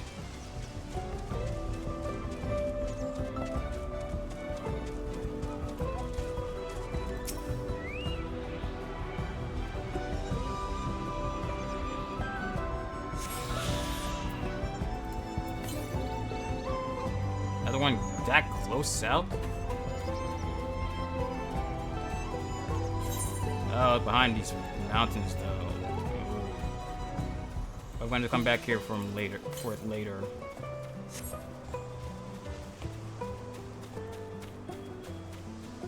Yeah, I'm going to come back to this area later. Try to pop on the other side of it.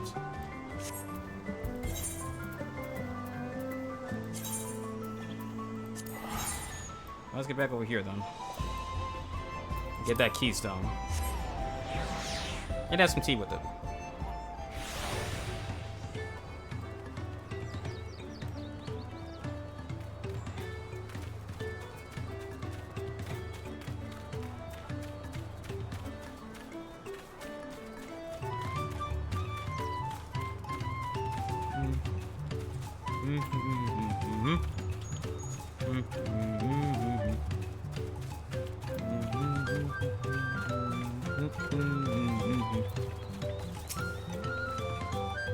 Came back ahead of the others, did you? Let's hurry along with the tea.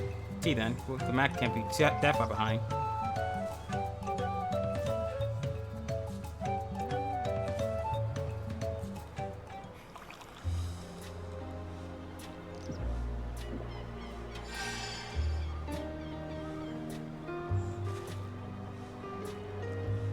Oh, tea really is magical. I feel better already.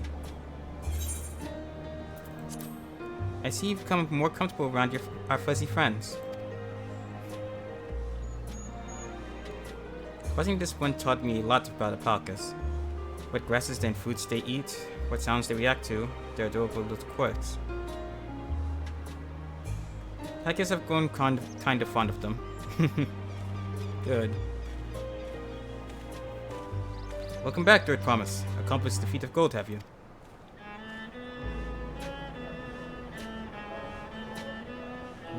Yes, there's no mistaking a valley alpaca.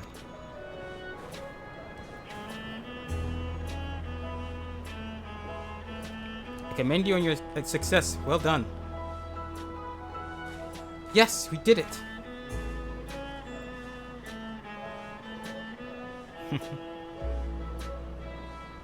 Although I couldn't find any shiny one like Zeraja did. I'd be surprised if you had. Golden alpacas are born once every few decades.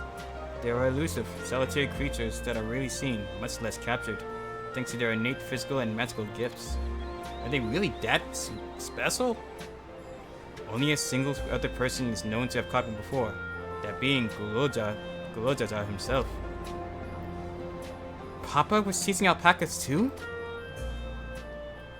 So my grandfather's stories say. It was before the founding of Tuliao, in a time when the mountain giants, the Yakhoi, held our people in thrall. Compelled by their overlords, our forebears would ride their alpaca mounts to the highlands to deliver gifts of food and other tributes. Those were wretched days, to hear grandfather tell it. Then came the young KuroZeraphimVT, yet unburdened by the mantle of Dawn Servant.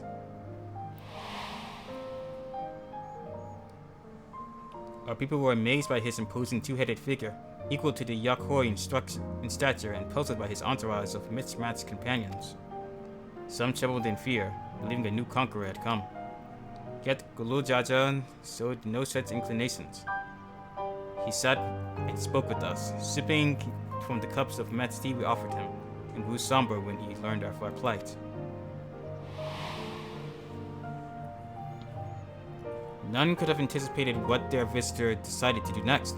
KuroZeraphimVT ascended the cliffs to face the giants and freed the Pelu from the Yakhoi's subjugation.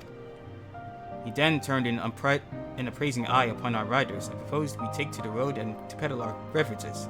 The suggestion seemed obvious for one who traveled as he did, intent on fostering enmity between the clans. Now that's a ruler.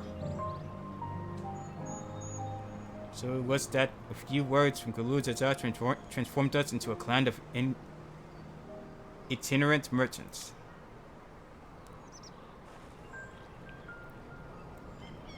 I never heard the Bon Papa Forts with the Pele Pele spoken of in that way before. The saga is not so detailed. Then you may not know that KuroZeraphim sought a sure-footed guide for his trek up in the highlands. Did he capture a golden alpaca? So both my brother and my father caught the rarest of creatures, while an ordinary one was the best I could manage. The feat required no more than that, Third Promise, and you brought back a perfectly wonderful beast. That you did. Mabel is right. You're a perfectly wonderful beast. If anyone's ordinary, it's me.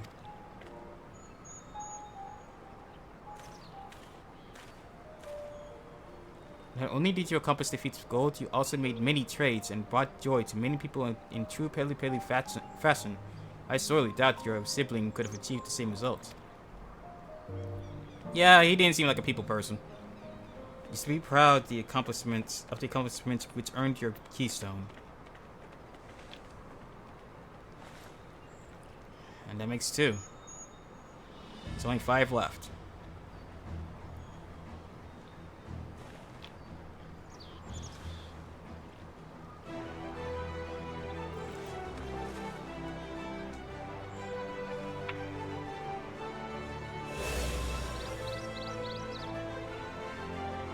Five more to go. You're well on your way, Third Promise. You'd have been lost without you, my Blue. Thanks to you, I've learned so much about the Pele people and their customs. It might seem obvious, but I've come to realize the importance of properly knowing something. It was because I didn't understand alpacas that I was uncomfortable around them. I'm thankful to you as well, Diplomat. You give me the courage to say what I wasn't sure I could ever say. Right, so you still need to tell him. Tobly, I want to leave the ranch to become a merchant. I appreciate everything you've done for me, and I've loved every moment caring for the alpacas. But this is something I need to do. I need to walk my own path and make my own trades.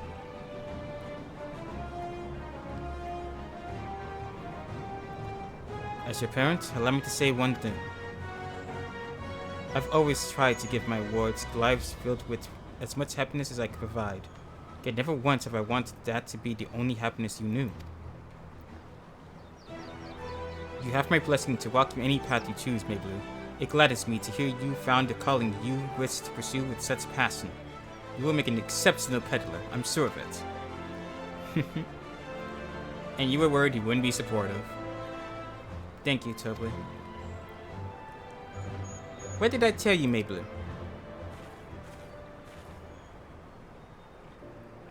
Just one last thing I can help you with, Third Promise. We need to find the Golden City, right? That's the end goal. Then I suggest you talk to the Yakoi. Talk to the Yakoi?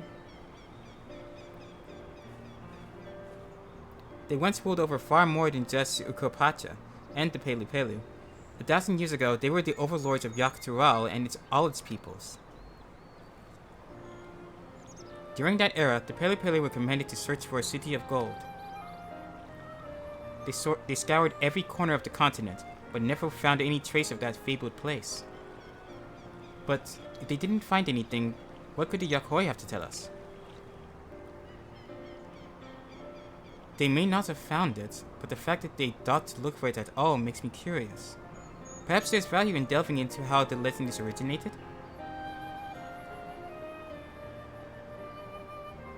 We lose nothing from asking the question. Besides, if we are determined to follow the path of the saga, you'll be visiting the giants eventually. That's true. Meaning, eventually, we'll have to scale that mountain.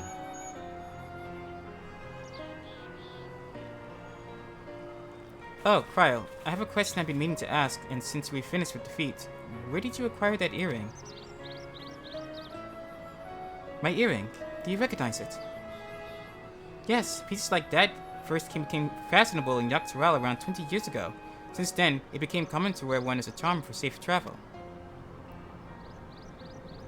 20 years ago, right about the time my grandfather made his journey. Yet the Dawn Servant implied the earring was connected to the Golden City in some way. Surely there was more to its significance than simple fashion. Probably. If you want to know how it first came to be crafted, I could try and find out. Seeing as it's a regular seller for many merchants, I'm curious to learn about it myself. I would appreciate that very much, thank you. So bring feet first into the peddler business, eh, Meblu?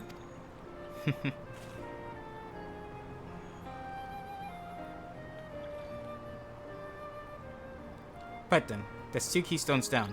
I say we head back to Tulial and plan our next move. Right. Farewell for now, and thanks for all your help. I will become Dawn Servant, so make sure you set aside your best mezcal for the occasion.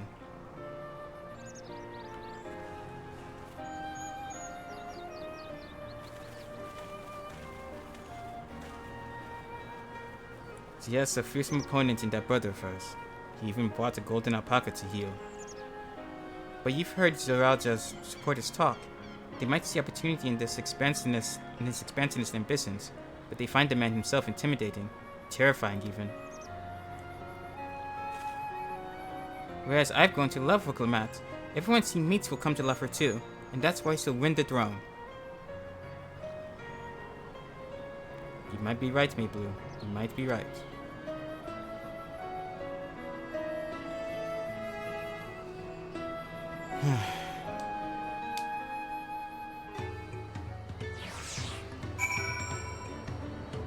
And that's 2, right? And it's 2 feet down. It feels good to have the feet of gold safely under our belt, even if my victory pales beside Zoraja and his shiny golden alpaca. I know I shouldn't let it bother me, and gods know you've all been so supportive, but I want to be strong, or wise, like my brothers, to be a promise that people respect. Which is not likely if I stand here carrying on and on about things. Let's move on. Back to Sabal Yav Tai with us. The contest has hardly begun. Right.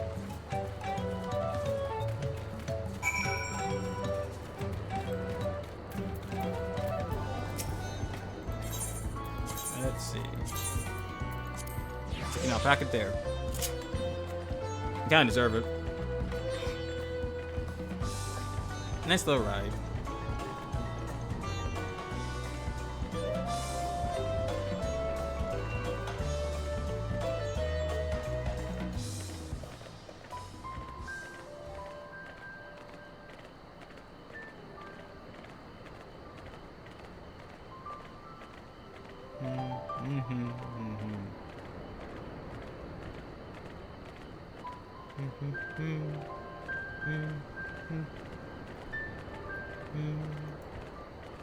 This is nice. I mean, sure, it could have been faster just teleport, but still, this feels nice.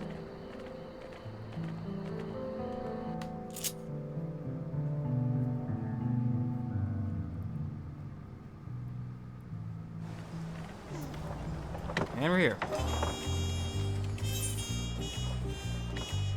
Looks like it's up some places.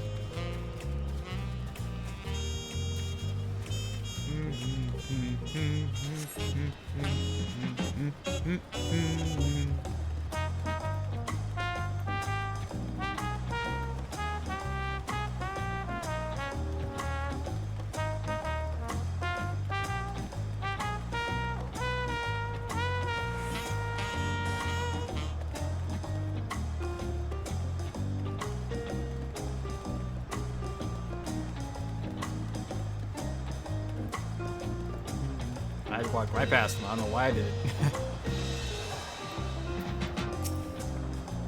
They really remind me of Lalafell, never letting their size slow them down or hold them back. They move at their own pace, making their textiles and mezcal, and raise alpacas to rear them to market. Other musings aside, You've made a good start on these challenges. Hopefully you can keep it up. Neither Kono nor Bako Kajaja appeared in Guancumpelo. I imagine they're around somewhere, making progress even as we are. Yet in a contest like this one, it's only a matter of time until the claimants are pitted against each other in direct competition. I got this and Bakul. I've been wanting to tear him down. I've heard there are hot springs in Urkopacha. We have time permitting. I have not forgotten our obligations to work the mats, of course. Having immersed ourselves in the cultures and of others, though, my anticipation for the new experiences this adventure will bring us has only grown. That's fair. That's fair. Look at us. The contest has barely begun and we already have 2 keystones. Surely even my talented brothers aren't doing this well. We can only hope. We can only hope. Success of others. Local Matt is eager to attempt the next feat.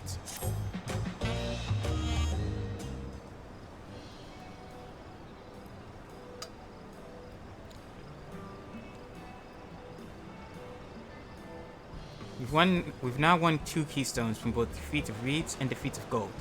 Surely that means our approach to the contest was the right one. So it would seem. Continuing to retrace KuroZeraphimVT's journey as presented in the saga, we should find the remaining electors in turn. And let's visit the giants next. Like Krause said, the fact that they were searching for the Golden City might mean they know something useful. The home of the Yakhoi is in the upper reaches of Urkopacha. Unless you're you're so keen on scaling the cliffs, we'll have to take the long way around to Cosmouka. This route will take us close to the Moblin village, which is another important location in the saga. Since we'll need all the keystones eventually, it makes sense to pay them a visit while we're passing through. So we call up the Moblins first, then. Let's head there right now. I'm afraid right now is going to be a problem. How come? Oh wow. The flight of wee wingless. The flight of wee wingless. The great stairs leading to the Moblin settlement collapsed in the storm. What are we to do then?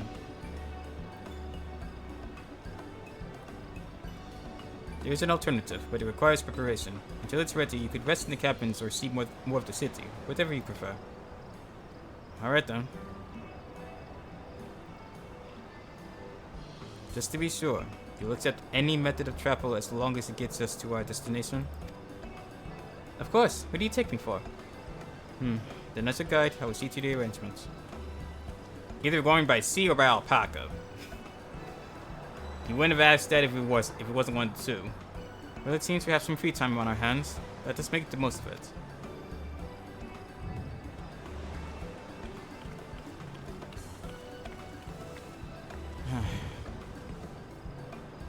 I need to get my axe repaired. I nicked the blade pretty badly when I took a swing at Bakujaja. That reminds me, I never got around to introducing to Repli, did I? He's the man in charge of Hold up! Miki. Oh god. And a good person to know. Want to come along? So long as you never make me have to say that word. Let's go then. Oh lord. These long impronounceable names are going to be the end of me.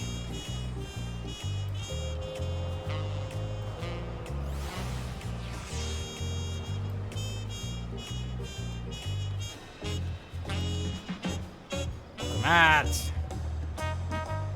Seriously, good lord, why is things so long for the models to spawn in this game? Ready? The markets to Watsu Miki are to the east. They're on the other side of Bayside Baby. Local Matt is now accompanying you. Prepare on your side in order to proceed with the quest objectives. Yeah. Any club dialogue we can get? Yes, there is. Plenty of crafters here.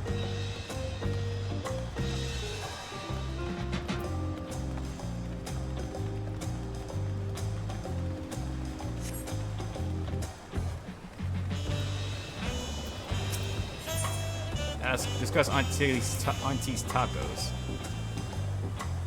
This is Auntie's Tacos, named for its owner, the lovely T-Soul. If you're after the best tacos in Tilio, this place sits at the top with while you have time.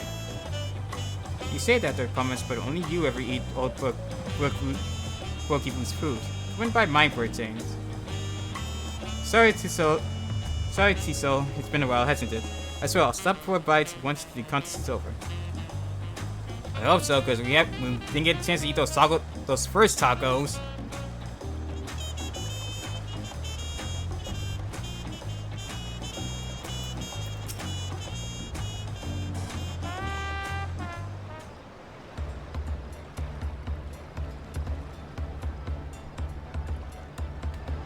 The third promise. How might I assist you this evening? Well met, Webley. I need to buff a nasty nick out of my axe blade. Yes, it's been chipped quite terribly. Trying to cleave rocks again, were we? Something like that. Think you can fix it? You stand among Terrell's most prestigious gathering of artisans and ask this question? Tis child's play. We'll have it repaired for you in 2 6 of an alpaca's tail. Good to hear. I'll leave it in your capable hands. Who's your companion, if I may ask? This is KuroZan, a great adventurer recruited from across the Salt. Brought him here to meet you, actually. Though that you might have reason to visit Wachu Miki sooner or later. I probably will. Then allow me to introduce myself. I am Robley, humble representative of this great center of trade. A pleasure to meet you, KuroZan. Agreed. You there, stop dithering in the shadows and announce your business already. Huh? Oh, who's this? I've seen that man somewhere before. Have we?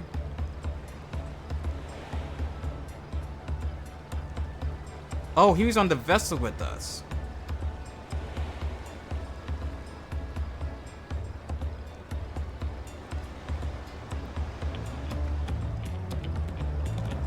Jewelry maker you met on the voyage over. Yep. Oh, I remember. I spoke with them too. Fonjin Tane? Yes, that's what his name. You've been loitering like a flighty admirer who can't pluck up the courage to confess his feelings. I with it then. Why are you here? That is to say... Skittish, isn't he? And we're no closer to solving that enigma. What if we could use someone to talk to? I say we go and ask. Let me know by link below if you find them first. Sure thing.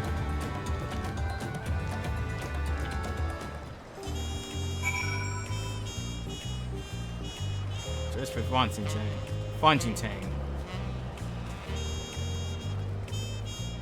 I think that's how it's pronounced, I don't know. Somewhere over there.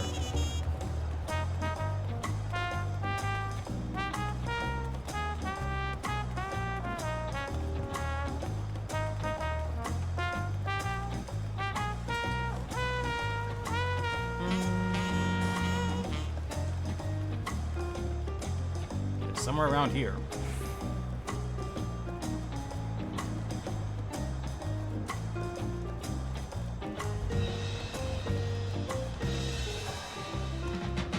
Question is where?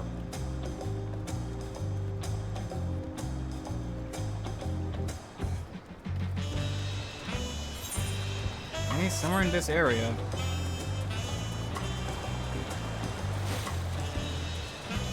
Question is where? Is he out here somewhere?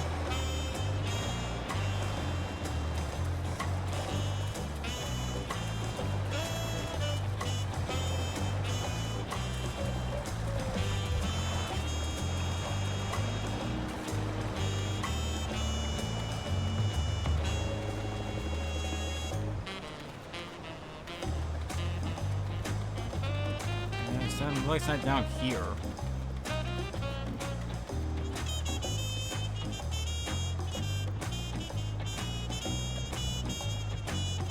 It's right up top again.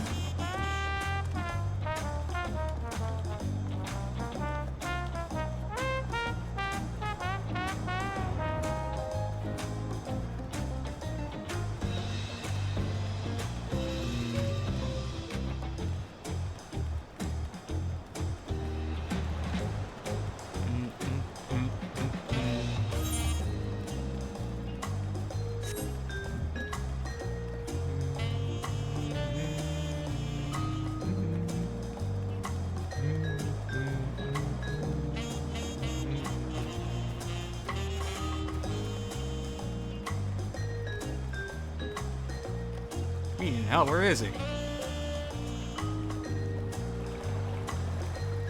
Oh, there he is. You're conversing with Master Whirlpool. But wait, we've met before, haven't we? On the ship.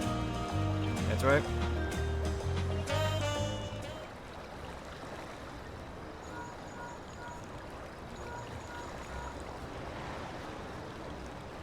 You found him? Good, I'll be right there.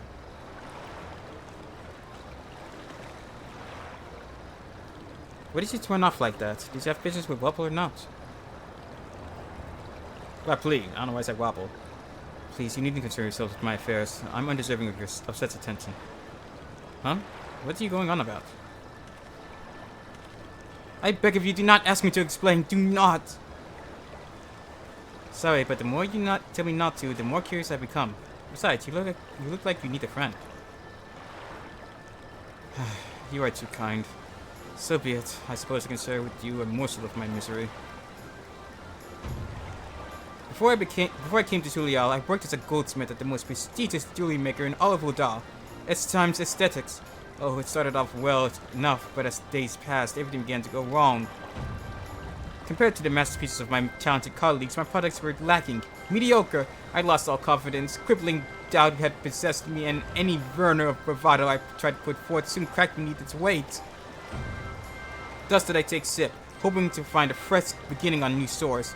Yet as you witnessed, I lacked the courage to even approach a potential buyer. We stand before a man wallowing in the wreckage of his ill-spent existence. Alright then. You have the morsel, then served us the whole course, right?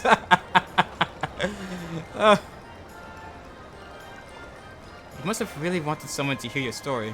If you like, I could try to give you a few words of advice. Then, you have experienced my predicament of feeling terribly inadequate compared to your undeniably superior peers. You could say that. Well, when you put it that way,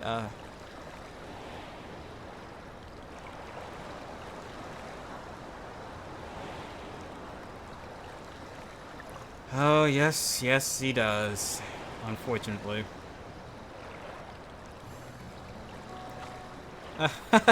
Not me. I'm Luc Lamat, third promise of Tulial. Daughter of the Dawn Servant. Oh, of course, you are a member of the royal family. Please forgive my presumptuousness. But what of you?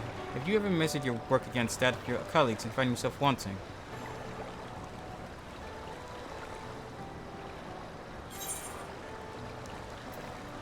On occasion. Even an ally handpicked by the Third Promise can feel such doubts. Then what hope is there for me? I must question why I bothered to become a goldsmith in the first place.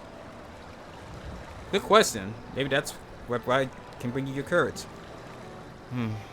Looking back, it was my father who inspired me to take up the trade. His exquisite creations brought radiant smiles to the faces of his clients, and I admired him deeply for it.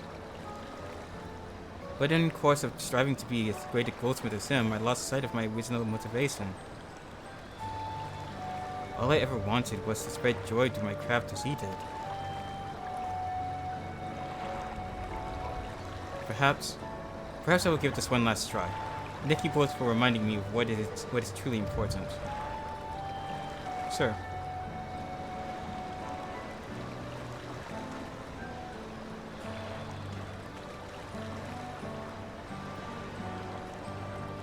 What is truly important?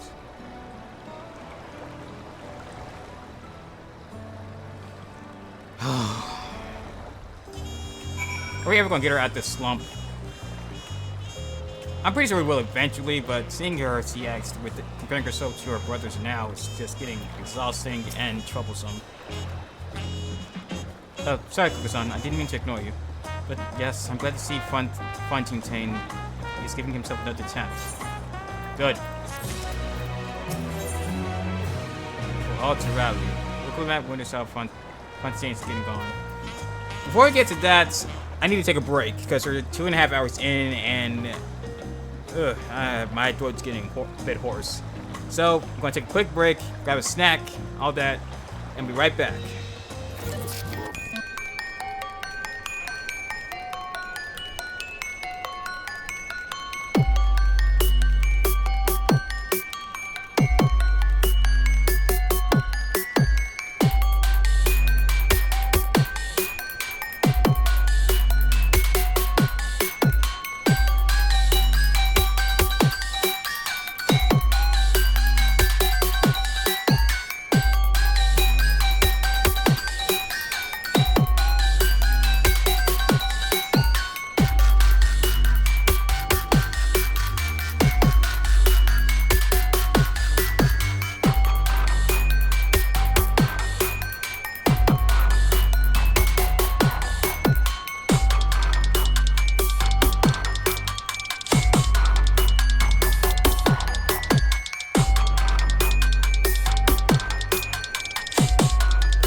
I'm back. Hold up. Okay. And we're back. Hope you all enjoyed that break. I forgot to put in a command for the break on the stream chat, but whatever. Anyway, for all to rally. Wicklamat wonders how Fontagine's getting on. I can't help but wonder if Fontaine followed through. Let's see if he's actually gone to talk with Wapley. Or it's probably pronounced Wopley. I have no idea.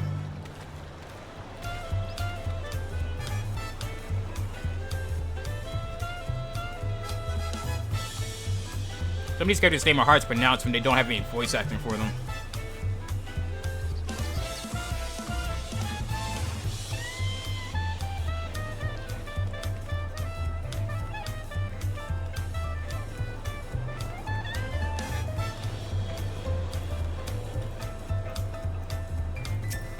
There we go.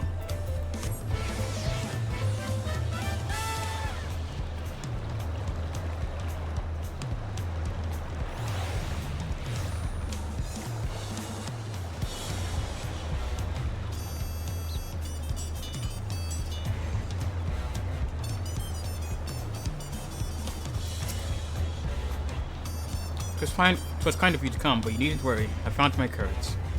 Well, that's good.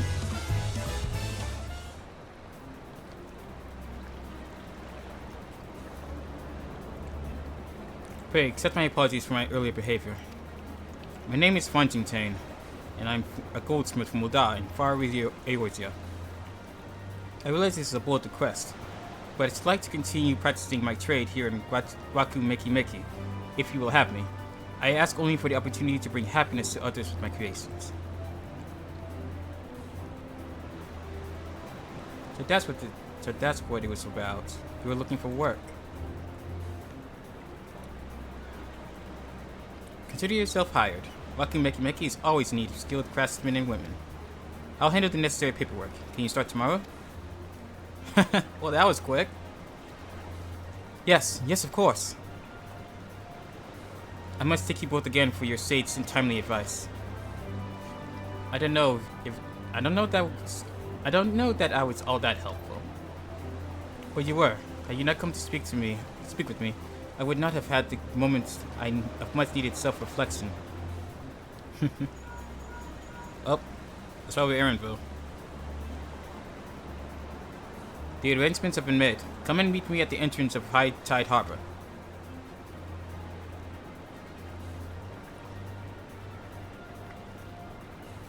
Oh, I almost forgot. Do you have my axe ready, Wapley? Ready and waiting.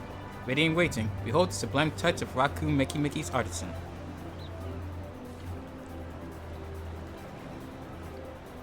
Oh, it's as sharp and deadly as the first day I held it. Thank you. Ooh. Well, good luck to you, Fontaine. Let me know if you never know if that doubt creeps back in. I'd happy to talk you out of it. As for us, we should head for the harbor. We don't want to keep Aaronville waiting. Agreed.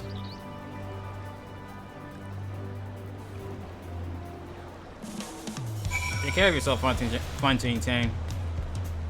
Good lord, why are the Ellison names so hard to pronounce? Why is he not an Ellison? He's a year. What? Just names in general in this game. Jeez.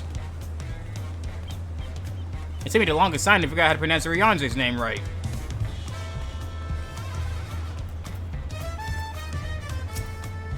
All that waiting was making me hungry, so I tried to tackle from both Zabal, Yab, Thai, and Untees. I think it prefers Tiso's spicier flavors. I want to re-examine the Tuliao saga, so if we continue apace, we shall soon come face to face, or rather face to knee, with those enormous Yakoi. I'm told some of them tower over even the hulking Gujaza. Really? Damn, no wonder they're called giants. I wandered through the Bayside markets and found earrings almost identical to mine. They indeed seem to be a common travel charm, just as Mablue described. I wonder what Aaronville's alternate means of travel is. Let's find out.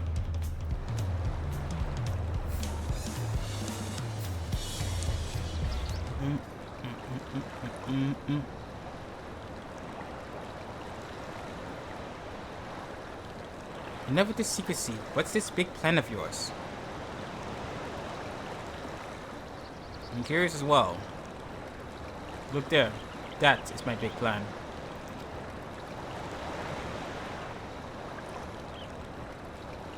Oh. Oh! What is that? It is a panuti. Panuti. She'll be pulling our boat upriver. How do we know she won't thrash about and seek us instead? They are gentle and timid creatures, for the most part. She's unlikely to cause a fuss unless you give her a reason to.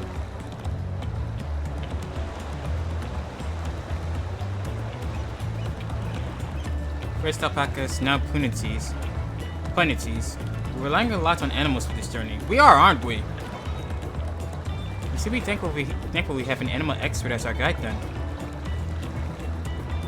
True.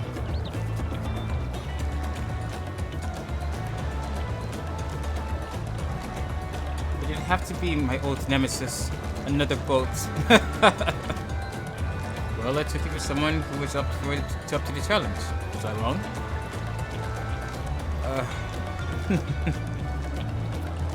Long ago, when fighting still raged between the clans, the inhabitants of Cosmo Uka rode these riverboats to move swiftly through hostile territory. But the vessels see little use with Tural now at peace, so I was able to borrow one for one of the few which remain. I did consider a dirigible, but the pilots warned me that the updrafts near the falls would make landing difficult. Makes sense. But why are there three? I see you borrowed one, yet there appear to be several on the water. Kona! Oh, because they had the same idea. So we're not the only ones headed to the giants. Lemity, traveling up the river, I presume. Seems that way. Does this mean you've earned 2 keystones already? Can't believe how well you've managed despite undertaking the contest alone. I was never alone. I had my own entourage with me since the beginning. We haven't seen them, though. My friends, it's been, well, not that long. Dankrid! Orionze! You two are with them? Dankrid, Orionze! What are you doing here? It's quoting a promise, the same as you. I'd heard much of the incomparable archons during my time at the studio. As soon as the contest was confirmed, I thought who'd better to recruit to my cause. I contacted the scholar, who arranged an introduction to these two gentlemen. The second promise had specific requirements. They who would be his assistants must both proven survival skills and mastery of the arcane arts. And that's definitely you two! Dankrid knows how to sneak around when he needs to, and Orionze's arcane ability is second to none. Thus did Dankrid and I receive the summons.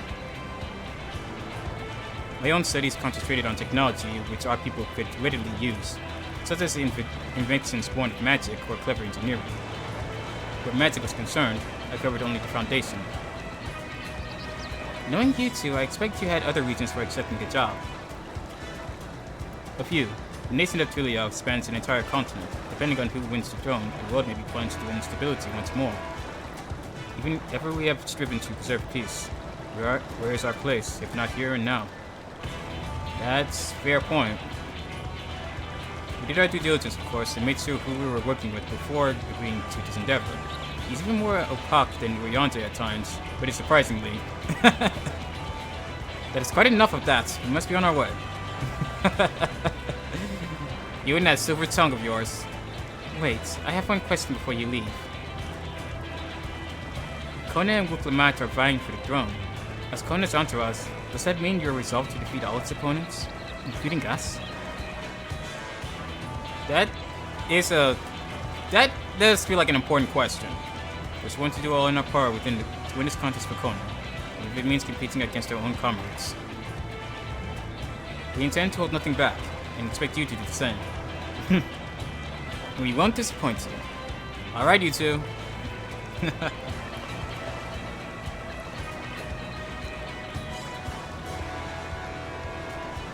thought you were taking a boat.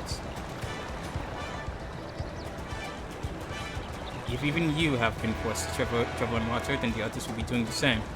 I'd rather walk than risk confrontation on a leaky barge with no possibility of retreat. Ooh, that's a fair point. It's true that I can't stand boats. But I trust the route Erenville has chosen for us.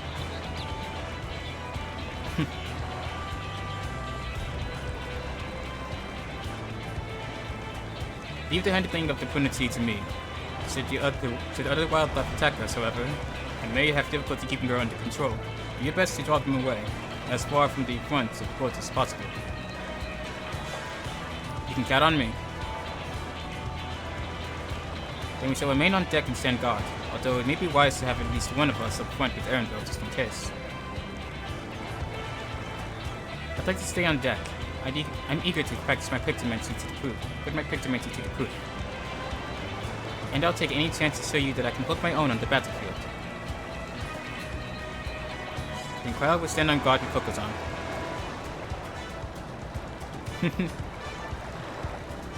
Oh, I've been waiting for this.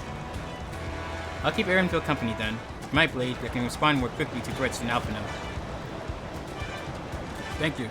If a fight breaks out, I'll try to stay out of your way. Then I shall endeavor to provide aid where it's needed. You are the only healer here. You can do that as well. And you're the only tank we got. Kyle and Alizé and I are the only DPS. Magic DPS, might I add. As I cover most eventualities, secure your gear and board the boat when you're ready.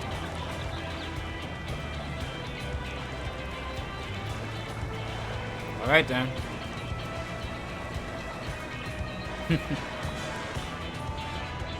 Ugh. Blech. Let the hunts begin. Ugh. Hate him. Hate. All the hate. Oh yes! Ihuyak. Hold on, what? Hold on. How do I pronounce that? How do I pronounce that? Hold on. Ihuikatmutu. Whatever, we're finally at our first dungeon. I've been waiting for this. Enter with party NPCs.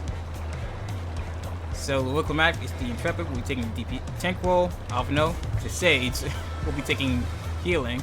And Kral will be backing me up as a DPS Pictomancer. That was small talk. Let's get into this. Finally, the first dungeon of Dawn Trail.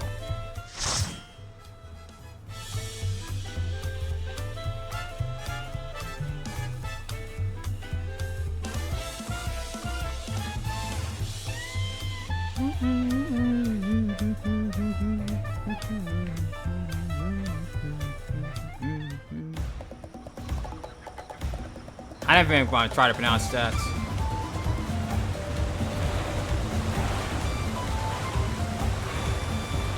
So cool. Cool Jaja. How he's ahead of us, I'll never understand.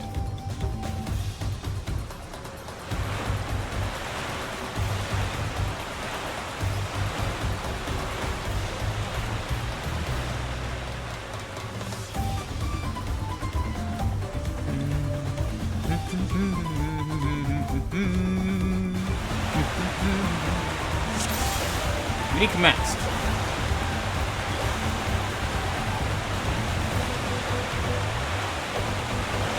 There's a boat like ours up ahead. Could it be Zeralta or... Oh gosh, it's KuroZeraphimVT. Good, who else is on the river right now? We have company. Oh, you weren't kidding. Good to work, Kyle.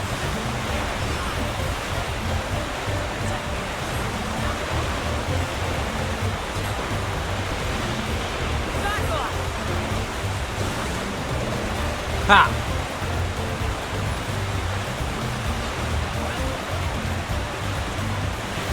Balancing hammer! Angle grip.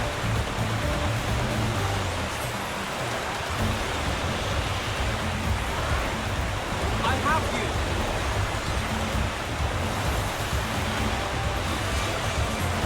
use Mog of the Ages. Hammer motif. Ha! Hammer. Snap. Hammer brush. Balancing hammer! But that went well. And there's more. Of course, there's more. There's always more.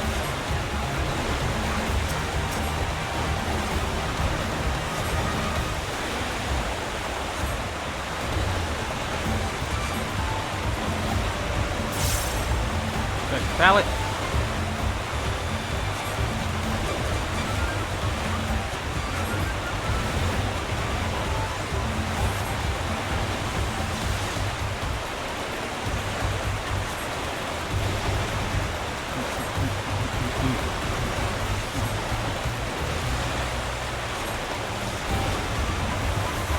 Up. Another. Wonder if we can get more coming in black. Like hold more than one. No, we cannot. Okay.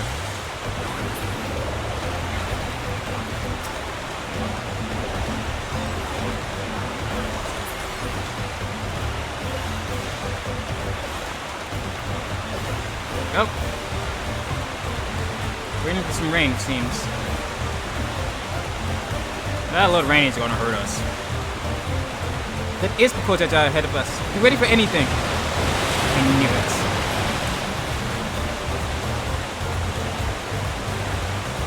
Yes, come closer. We have something for you. A gift, courtesy of the blessed siblings. Oh, hell! Are these rhinos? This cycle just dropped rhinos on us.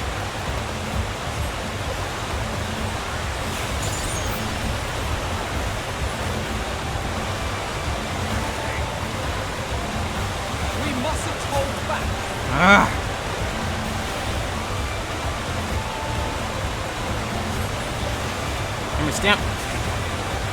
Hammer brush.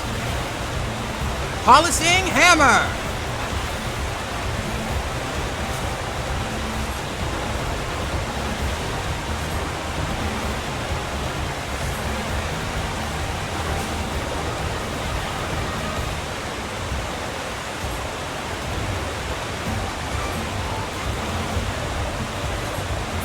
There. Is that all you got? God, this is not going to plan. We'll just have to improvise. What is he doing? The harness! Afraid of a fair fight? See you upriver if you make it that far. Then have a KuroZeraphim. He's broken the boat. Pulling our bones was a cowardly move. Bastard. Erenfell, we're losing speed. I'm not command the community like this. The harness is broken. I'm sorry, but we'll have to pull over then. KuroZeraphim got this way. We won't be going anywhere until we can make repairs. See if there's an outwit overland. We'll try to catch up to you later. Alright then. So we're going right the rest of the way on foot. At least the rain cleared up. Up, first pause. T's painted back up.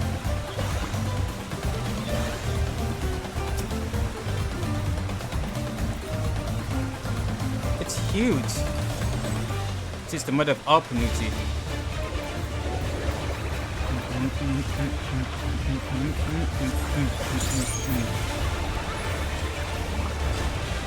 Oh, I've been lagging this new battle thing.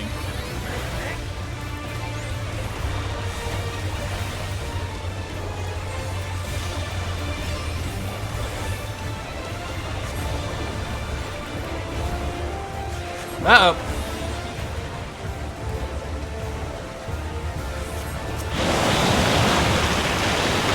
Ah, okay. Don't stay there. Don't stand there. Do not stand there. Uh-oh. Oh no! Oh no!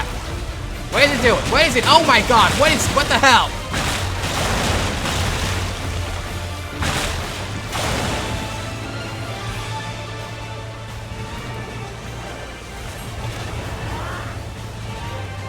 Well, that was something. I don't know how I survived that. But I did.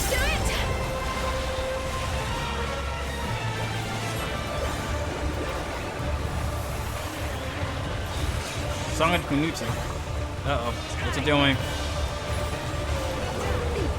Oh, gosh, he summoned help. Oh, that's bad.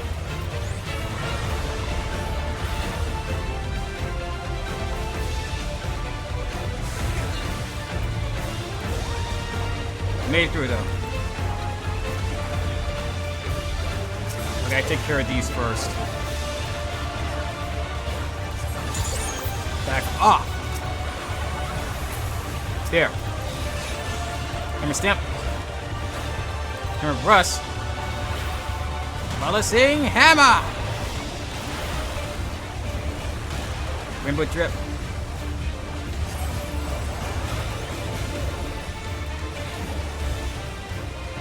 Surfaced.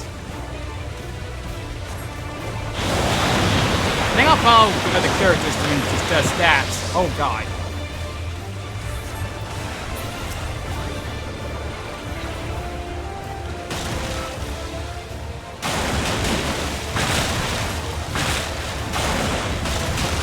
Ow.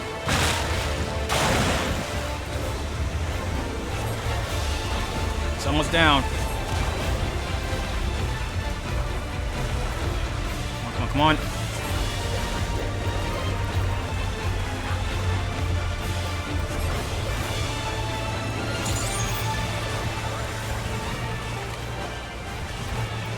Paint, paint, paint.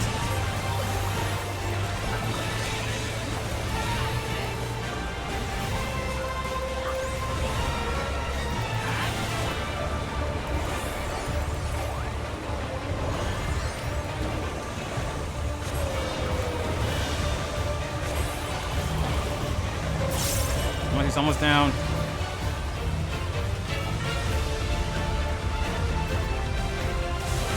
Ow.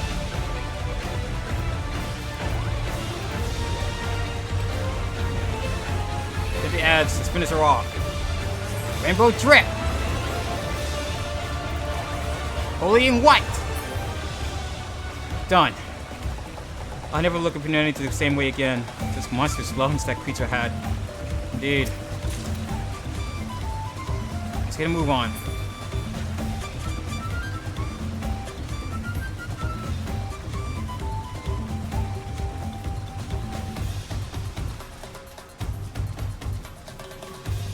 Meat Leaf Tunnels.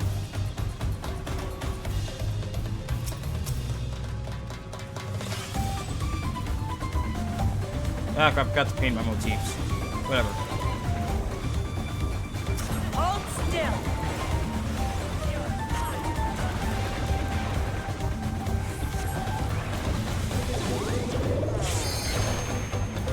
Learn break. I have you.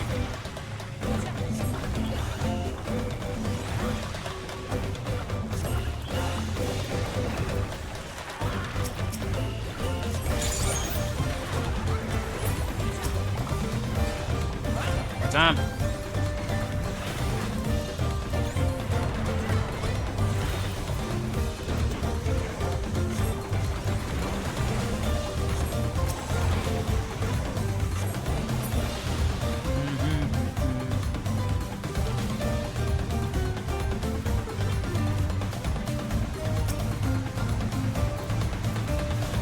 Hold up.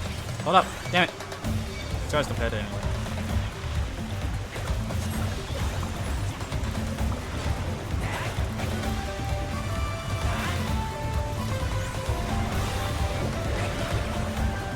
Get my teeth ready. They'll have to do better than that. Oh god, cryo. Albino, heal her.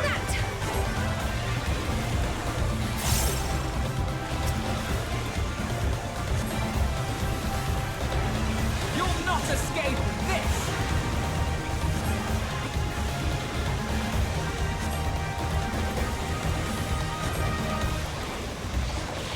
Oh boy.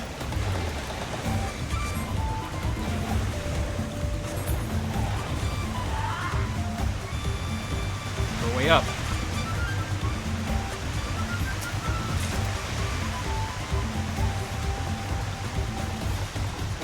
up. Up.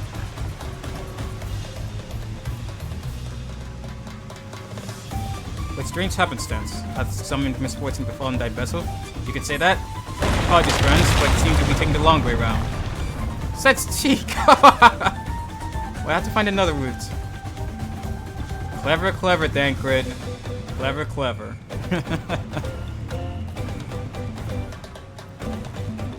Slimes.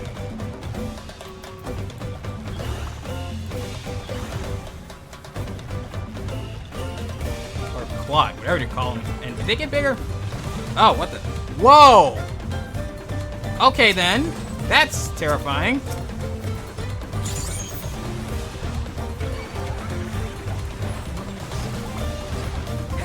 They copied our forms. That is terrifying. Imagine having to fight slime versions of yourselves.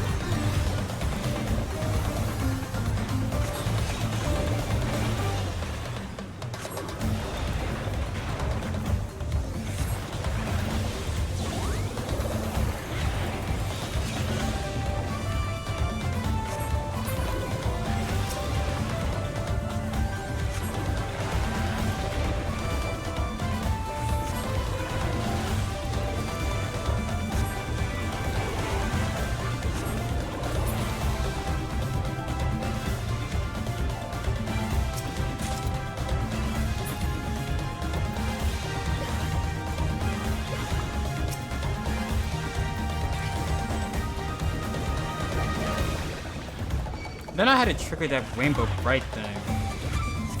Which I did. Make casting rainbow just a lot easier.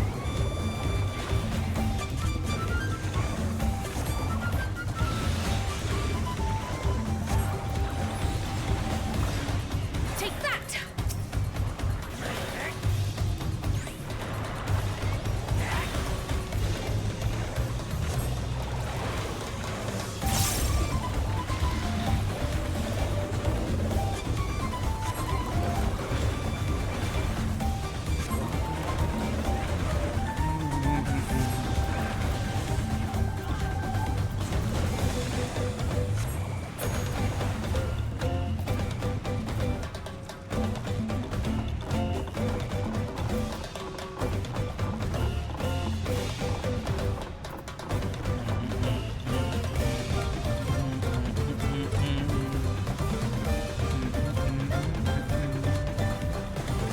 Drowsy. Can't sneak past by, can we? Not likely. As I would assume so. Comet in black.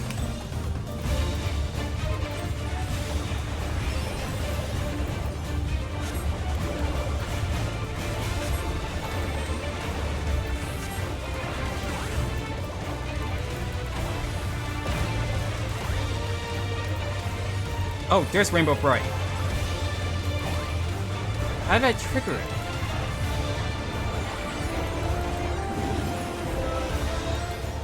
Drowsy dance. That's foreboding. Got it coming from below. Is he dancing? He's watching the seeds with ether. Oh. That's a problem. I got out of the way in time.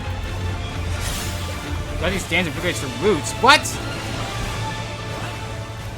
Oh, that's a problem. Watch what the roots are facing. Watch what they're facing. Watch what they're facing. Got it.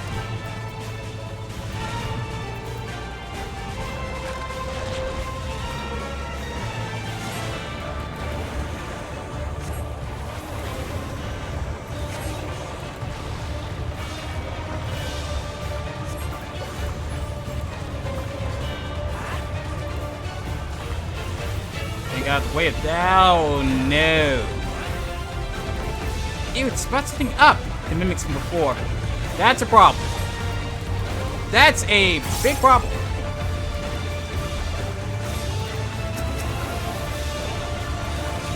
Look at Matt, smash them. Whatever face they wear.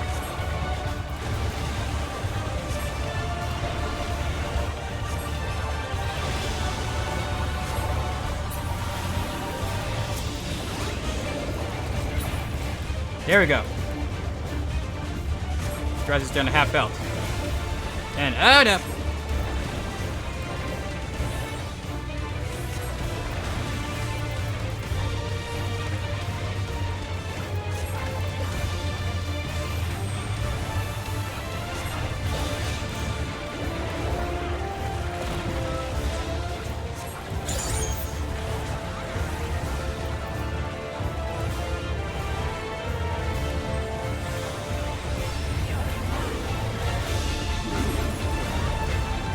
Tries to dance again.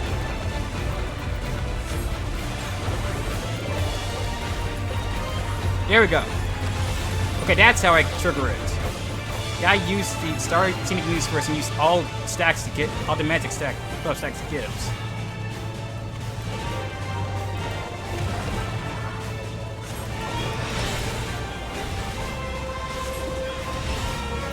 Oh boy, oh boy, oh boy. Find a safe spot, find a safe spot. I think I found it. Oh, that was close. Oh, no. Made it. One get can't give me that easily, you big fat bastard.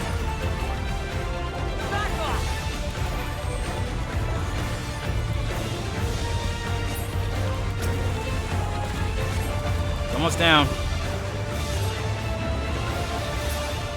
Oh, another victory for us. That's the tunnels we go.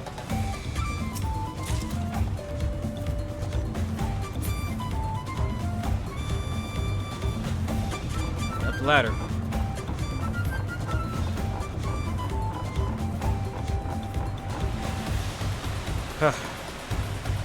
Finally out of there. Then let's press on. Emerge somewhere up river. Then let's press on.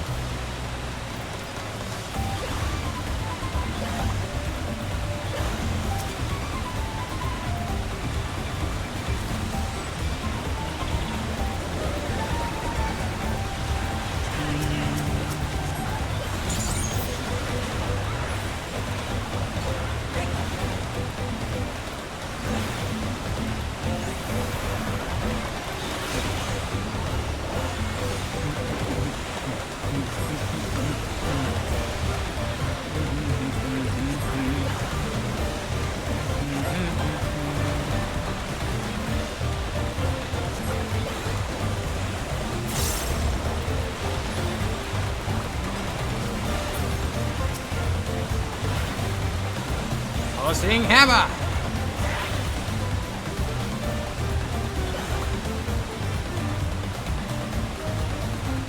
Oh, that's an asteroid over there. These creatures were killed. Some territorial dispute? Looks like it.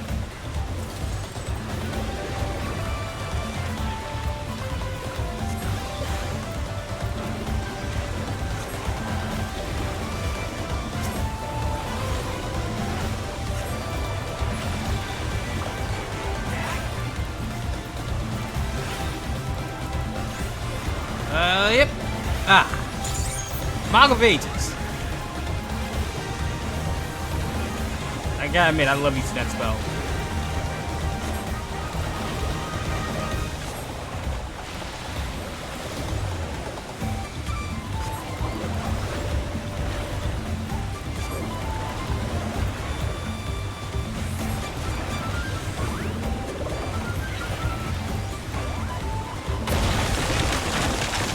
Downward we press. Oh, that's a big nasty there.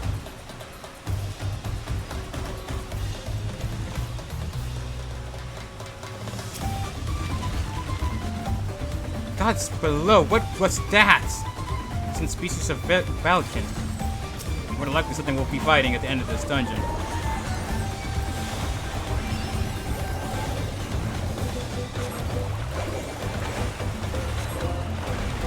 Now I'll show you.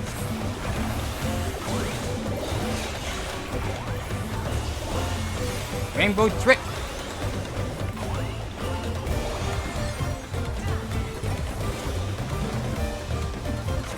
Back off.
this really does give me Tarzan. The music from this dungeon really does give me vibes from Tarzan and Kingdom Hearts. Tarzan's World and Kingdom Hearts 1. Like, seriously. I can't be the only one that hears it.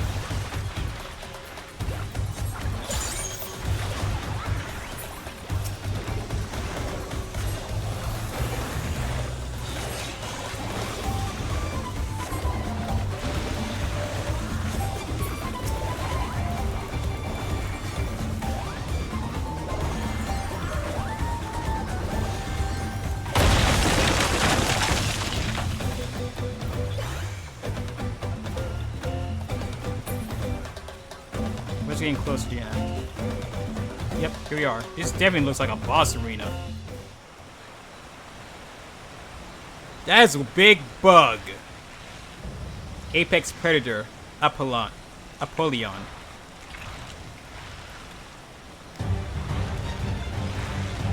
Oh yeah, bring on that good boss music.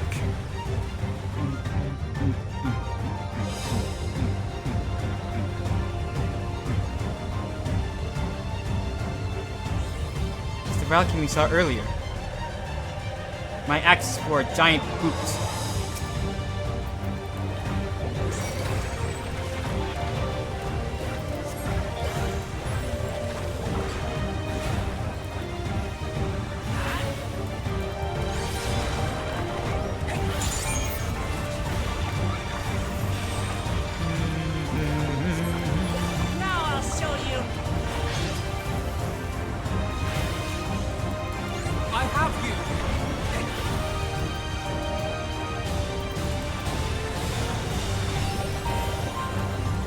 Uh-oh.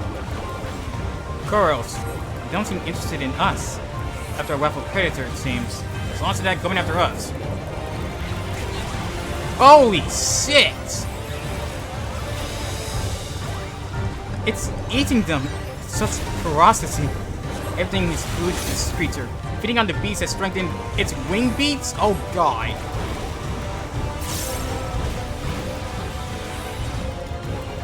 Oh shit!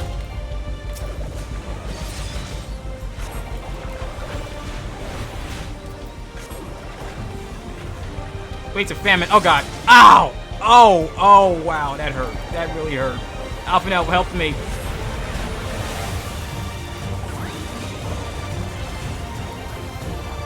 Lemon sickle. Oh shit. He said lemon sickle, it wasn't kidding. Oh wait a minute, wait a minute! That was close. Oh, I'm electrocuted though.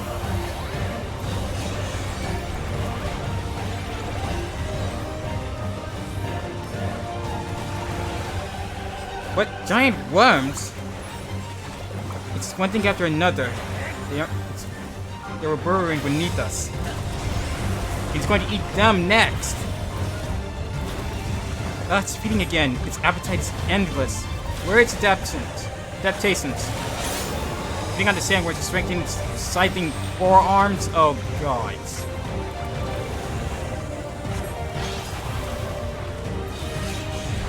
Oh no. Oh no.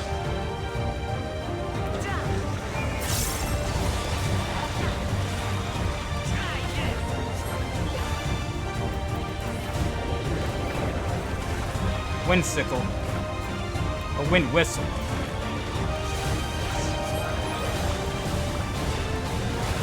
Oh no.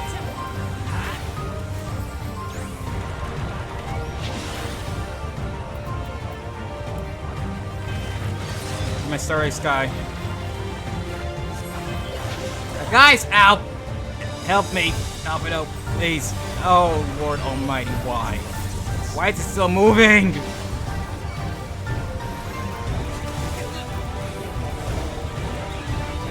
Let me cast my damn magic.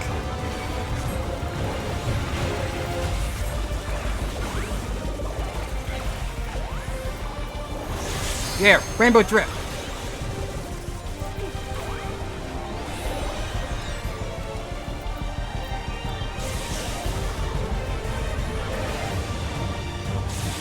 It's almost down. We got this. Come on. High wind.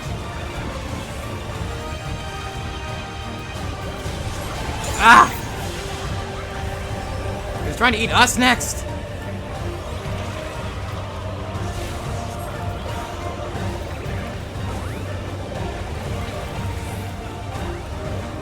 Wait for an opening.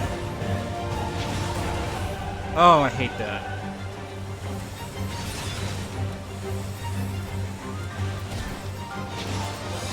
Now, let me break. Starstorm!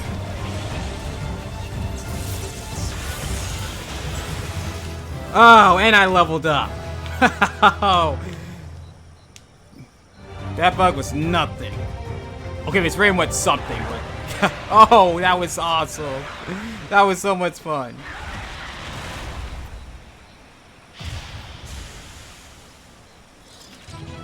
Duty complete. Oh, we got that emote back. We haven't done that emote at a end of a dungeon in a long time. That's it, Shadowbringers. Well, Kona has gotten ahead of us now. Yep.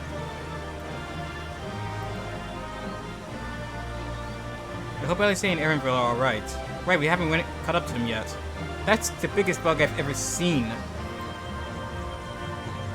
Oh. We ended up off the beaten path because of that damn Bakuza.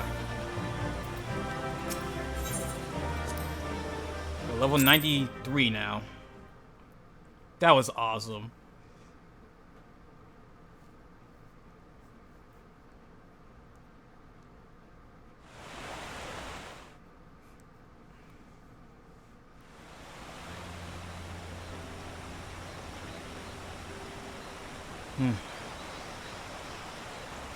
This place looks nice, though. This is as far as we can go on foot, it seems. Yep. We'll have to head back and see about fixing the boat.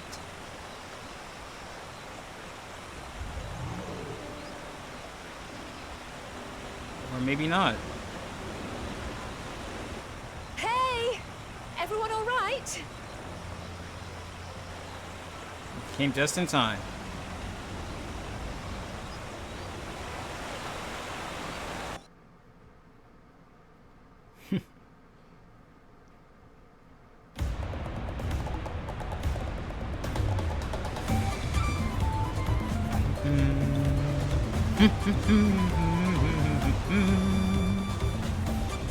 I was worried when I catch up to you. The caravans you traversed were dug by the Yokohoi in search for gold. Evidence of their excavations can be found throughout this region. Really now? Well, I appreciate the lesson, oh Vice Guide. We are letting this boat anytime soon. Oh dear. Our river journey is almost over. For proof of that, you need only look ahead.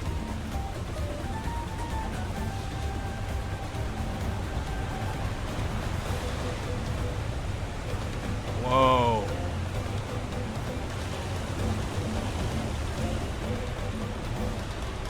The falls were impressive enough from a distance, but it's almost too much now. Indeed. Yes, amazing. No, please let me off. Get this girl to dry land, please. It would be nighttime when we arrive.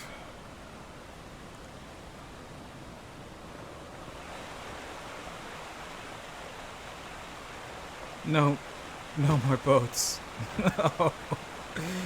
I feel so sorry for her. Are you... Oh, you're not alright. Yeah, I don't know. You don't even bother asking. We know it's just not. I should be surprised if she was. Even without the nausea, we're all spent. There's a mountain shelter nearby, a resting spot for those who've ascended the stairs. I suggest we make for use of it. That would be a welcome respite. Have you the strength for a short walk, Wuklamat? You can rest along the way too. Damn it all. A pumice is meant to lead from the front, not reel and moan like a sick kitten. Is that self-loathing again?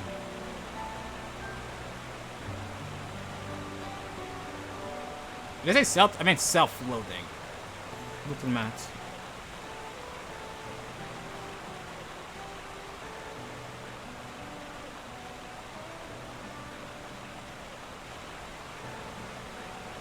Ignore me.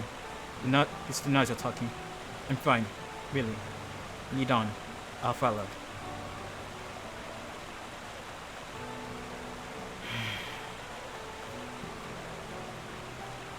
Very well.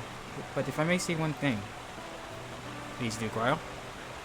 Just because you are promised or clement for the throne doesn't mean you can't be seen to struggle. You needn't fear to bear this burden alone. So please don't hesitate to talk to us. We're always willing to lend an ear.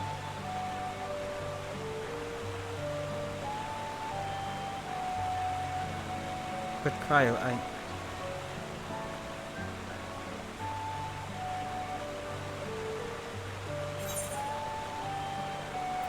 Everyone's allowed to be weak sometimes. Even me. Trust me, I've had my fair share of weak moments myself. You as well, Clipperson. Oh, I got a list. I've always believed this is my problem alone. But perhaps you have the right to vote.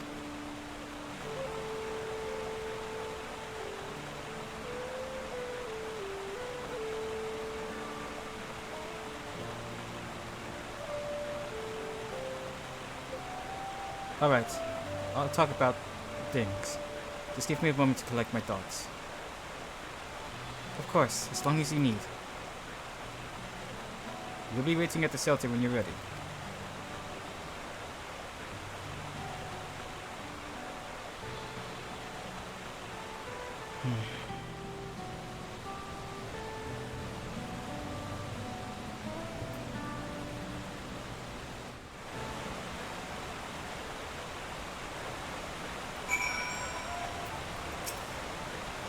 I've long felt that I could never tell anyone when I was confused or hurting, that admitting weakness would bring shame to Papa's name.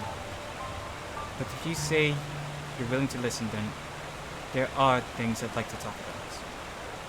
Of course. Come on, let's catch up to the others.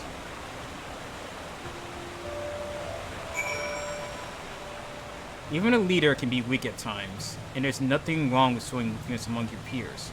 It doesn't make you less of a ruler. It shows that you're human. Or a living being.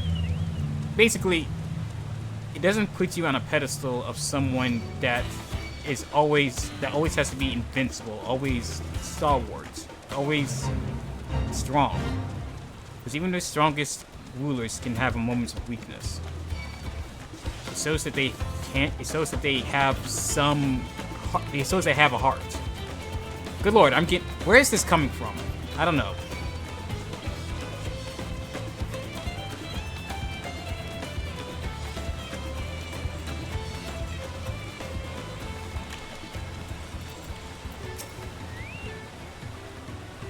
It seems a cozy spot for Clement to let her guard down, but no, it can't be easy for her. Now that I've decided to share, I feel so nervous. It happens. This place is called Many Fires, for the constant stream of peddlers and travelers who make camp here after climbing the stairs. Oh, fitting name. The side of the region is so different from where the Hanu live. The striking colors of the vegetation alone. Right, Hanu, that's what they were called, Hanu. We should stop here for the night. I understand the desire to rest ahead, but we need to recuperate from our punishing river adventure. And let's settle in. We'll need a cook fire, and there's a meal preparation to be done.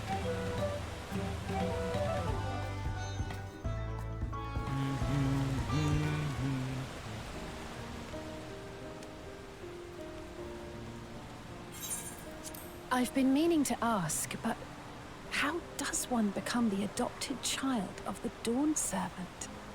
Good question. I was but a ball of fuzz at the time, so I don't remember much. My earliest memories are of life in the palace. All I know is that I was born in Ikbrash, a village in Yaktel. But I've never bothered to return there. As far as I'm concerned, little Jaja is my only parent. I quite understand. I have no memories of my birth parents either. For a while, I wanted to learn who they were. But over time, that curiosity waned. Galuf was my dear grandfather, and he was all I needed. So our situations were quite similar. Seems like it.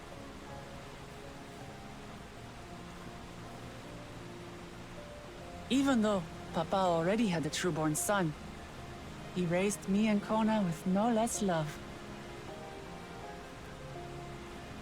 One time, I'd wandered off alone into the forest and gotten lost. Before I became a meal for some beast, Papa dropped everything and came to my rescue. I was scared and sobbing and ready for a scolding, but the head of resolve praised me for surviving the ordeal. I did get my lecture from the head of reason, though. Of course. He went on and on about the dangers of the jungle and all the horrible ways I could have died. As parents do. Growing up, Papa was kind and patient, but a tyrant when it came to training. Now, of course, I realize he was preparing me for my duties as a promise. For all the good it did. There's so much I failed to learn about my own country. Whether it's alpacas or Ihihana, I hardly know anything. I've lived such a sheltered life, yet convinced myself I understood Tural and its people.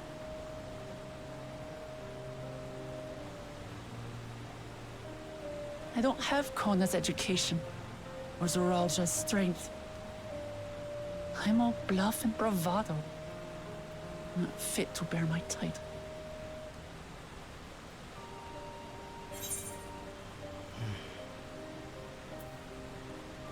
Why do you want the throne?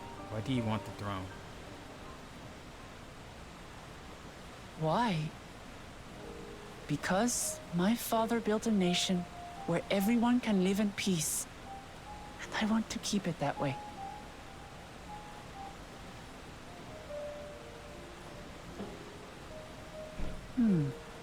I think I see what you're saying. Good. My reasons for joining the contest have nothing to do with my brothers. It's always been about the Turali and what I can do for them. There it is. You said it yourself. How important it is to properly know something. To hear the voices of others, empathize with how they feel, and think how best to serve. In so doing, you'll come ever closer to being the person you wish to be.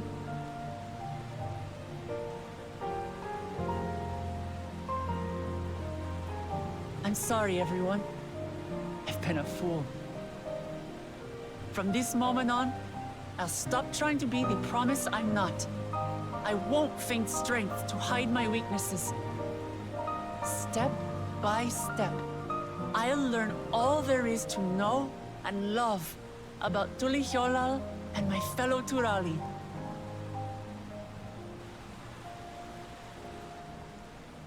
It might not be the smoothest path, but it'll be a path of my own making.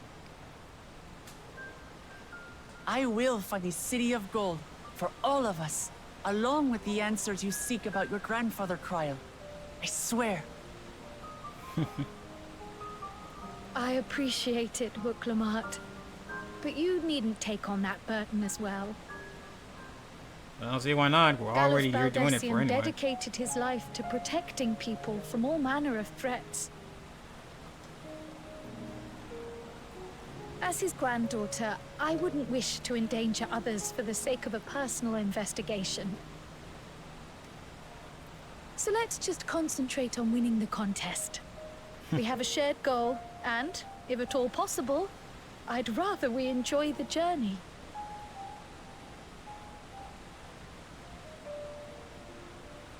Hear, hear. We are companions on the same road, bound for the same destination. With our combined talents, nothing will stop us from reaching the Golden City. Thank you. Thank you all. I am proud to call you my friends. Likewise.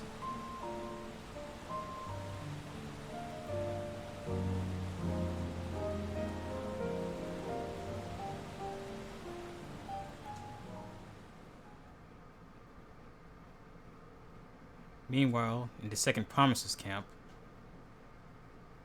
Yeah, how are those three doing? Thank you. Thank you all. I am proud to call you my They heard us. They seem to be enjoying themselves.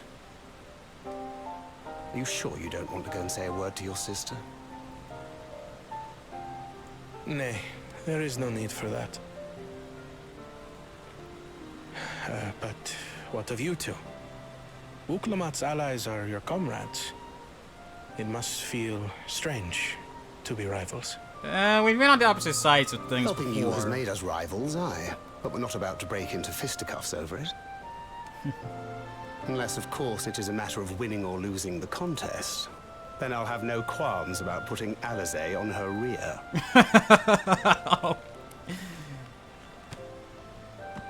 Despite our long history, never have I been given the chance to test myself against our companions. The thought stirreth within me a most unexpected sense of competition. Now I think about it, that's true. We've never actually sparred against each other or anything like that. I mean, yes, I fought Dankwid once before, but that was when he was possessed. And Orianze was playing double agent one time, but we've never actually fought him. Ooh, I wonder how that would go. Oh, that would be interesting.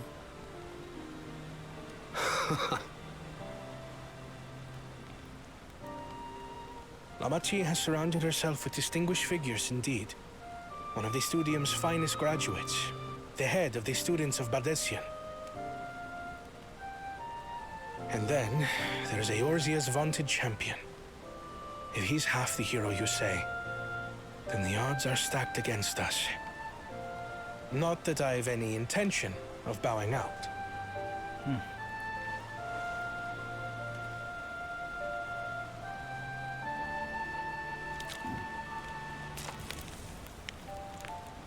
Our time in Urkelpacha only served to strengthen my resolve. We saw how a single storm cut off the alpaca roots and threw my people's lives into disarray. Such uncertainties are why I advocate for the adoption of Sharlayan innovations, that Tuli Yolal might know greater stability and prosperity. See, it's this. This right here is what gets me actually liking Kona far more than Jakul and Bakul. Unlike them, Kona is actually trying to bring innovation and advancement to Tulioli. He's not about vying for peace like Wuklamat is, but he's showing that he does care for his people, and he wants to make their lives easier for them, even if it doesn't means not engaging that peace that Wuklamat is all about.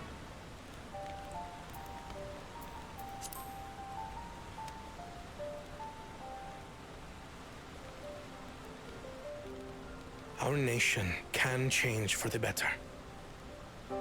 And I will be the man to change it.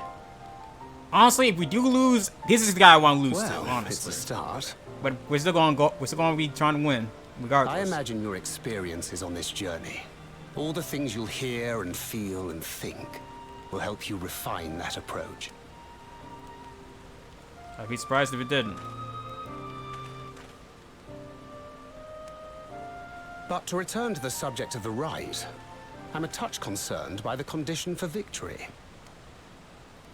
The claimant who breaks the seal becomes Dawnservant, not the one who performed the 7 feats first. Oh yeah. It doesn't matter who finishes first, it only The matters who would-be breaks the victor seal. need only possess the 7 keystones.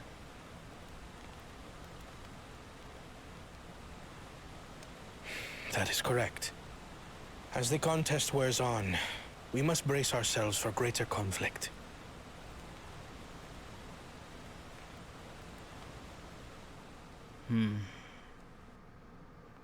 That does make me worried. How far would those two go to help Kona? Even against us. Meanwhile, with the first promise, the one vying for war. Your rivals still lag behind. The second and third promise may have recruited competent lackeys, but none compared to you. How can they hope to compete with the resilient son? The only child ever sired by a two-head. Only the ignorant or foolish could fail to see that you were born to be Dawn's servant. Such titles mean nothing.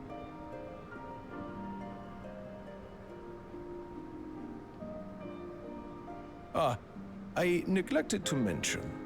When I first heard the rumors that the contest involved the Golden City, I spoke in confidence with Gulul Jaja's inner circle.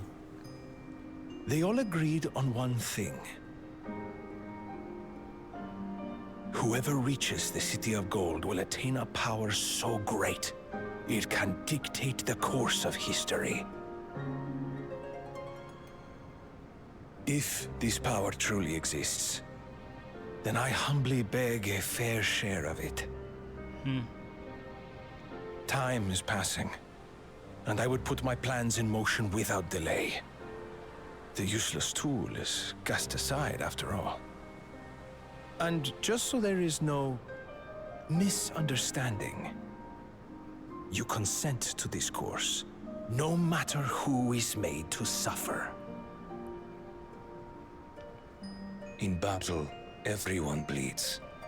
The Dawn's promise is no exception.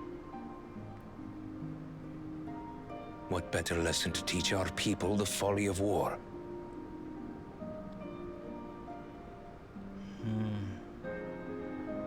Something tells me he's not all there. The way he speaks plainly, that's for certain, but it's something more. And earlier with KuroZeraphimVT, the fourth promise.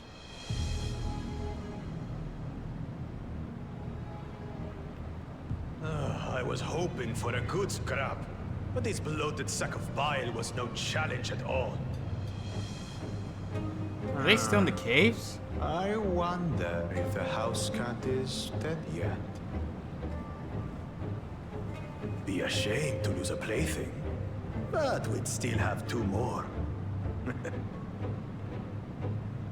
If I may ask, Chosen One, what are your plans for Tuliyollal after you take the throne? Plans? What makes you think we care about all that? We care only about the contest and proving our superiority. So wait, you don't even care about ruling? That would surely please Mother and Father. Yes, and when we become Dawn's servant, we'll drive out the weakling masses and invite our king to live in the city. You really only care about putting the Momoja up on top. Fine idea. Our family deserves better than that rotten jungle. Back to it then. We must catch up to that one-headed pretender and remind him of the natural order. I made it. I thought we were missing someone. Where have you been? Oh, I feared I was done for when I fell from the boat. Yet, somehow I made it. You fell from the boat? Oh, my arms, I can barely lift them. If I could just rest a moment. You expect us to wait for you? Those who can't keep up will be left behind. My brother has spoken. March, or be fodder for the beasts. but I followed the teachings. Everything I've done, everything I've sacrificed, all has been for the blessed siblings. And you think they care? Wait. Don't leave me behind! I'm begging you!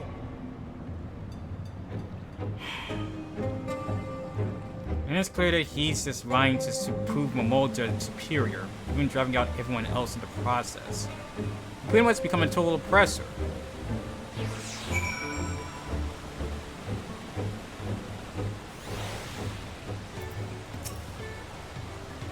Being able to say those things has brought me much relief. It's like a stone has been lifted off my chest, and I can take a full breath at last.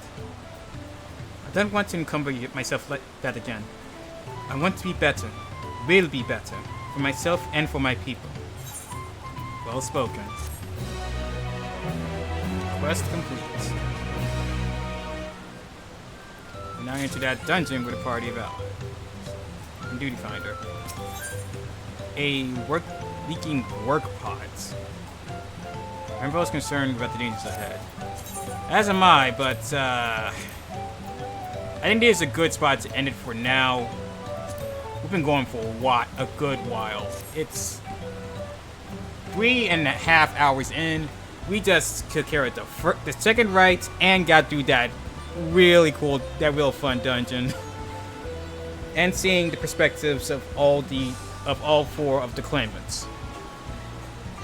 I'm enjoying this. I really, really am, but it's going to do it for tonight. I will catch you all tomorrow for Octopath Traveler as we continue the final chapters.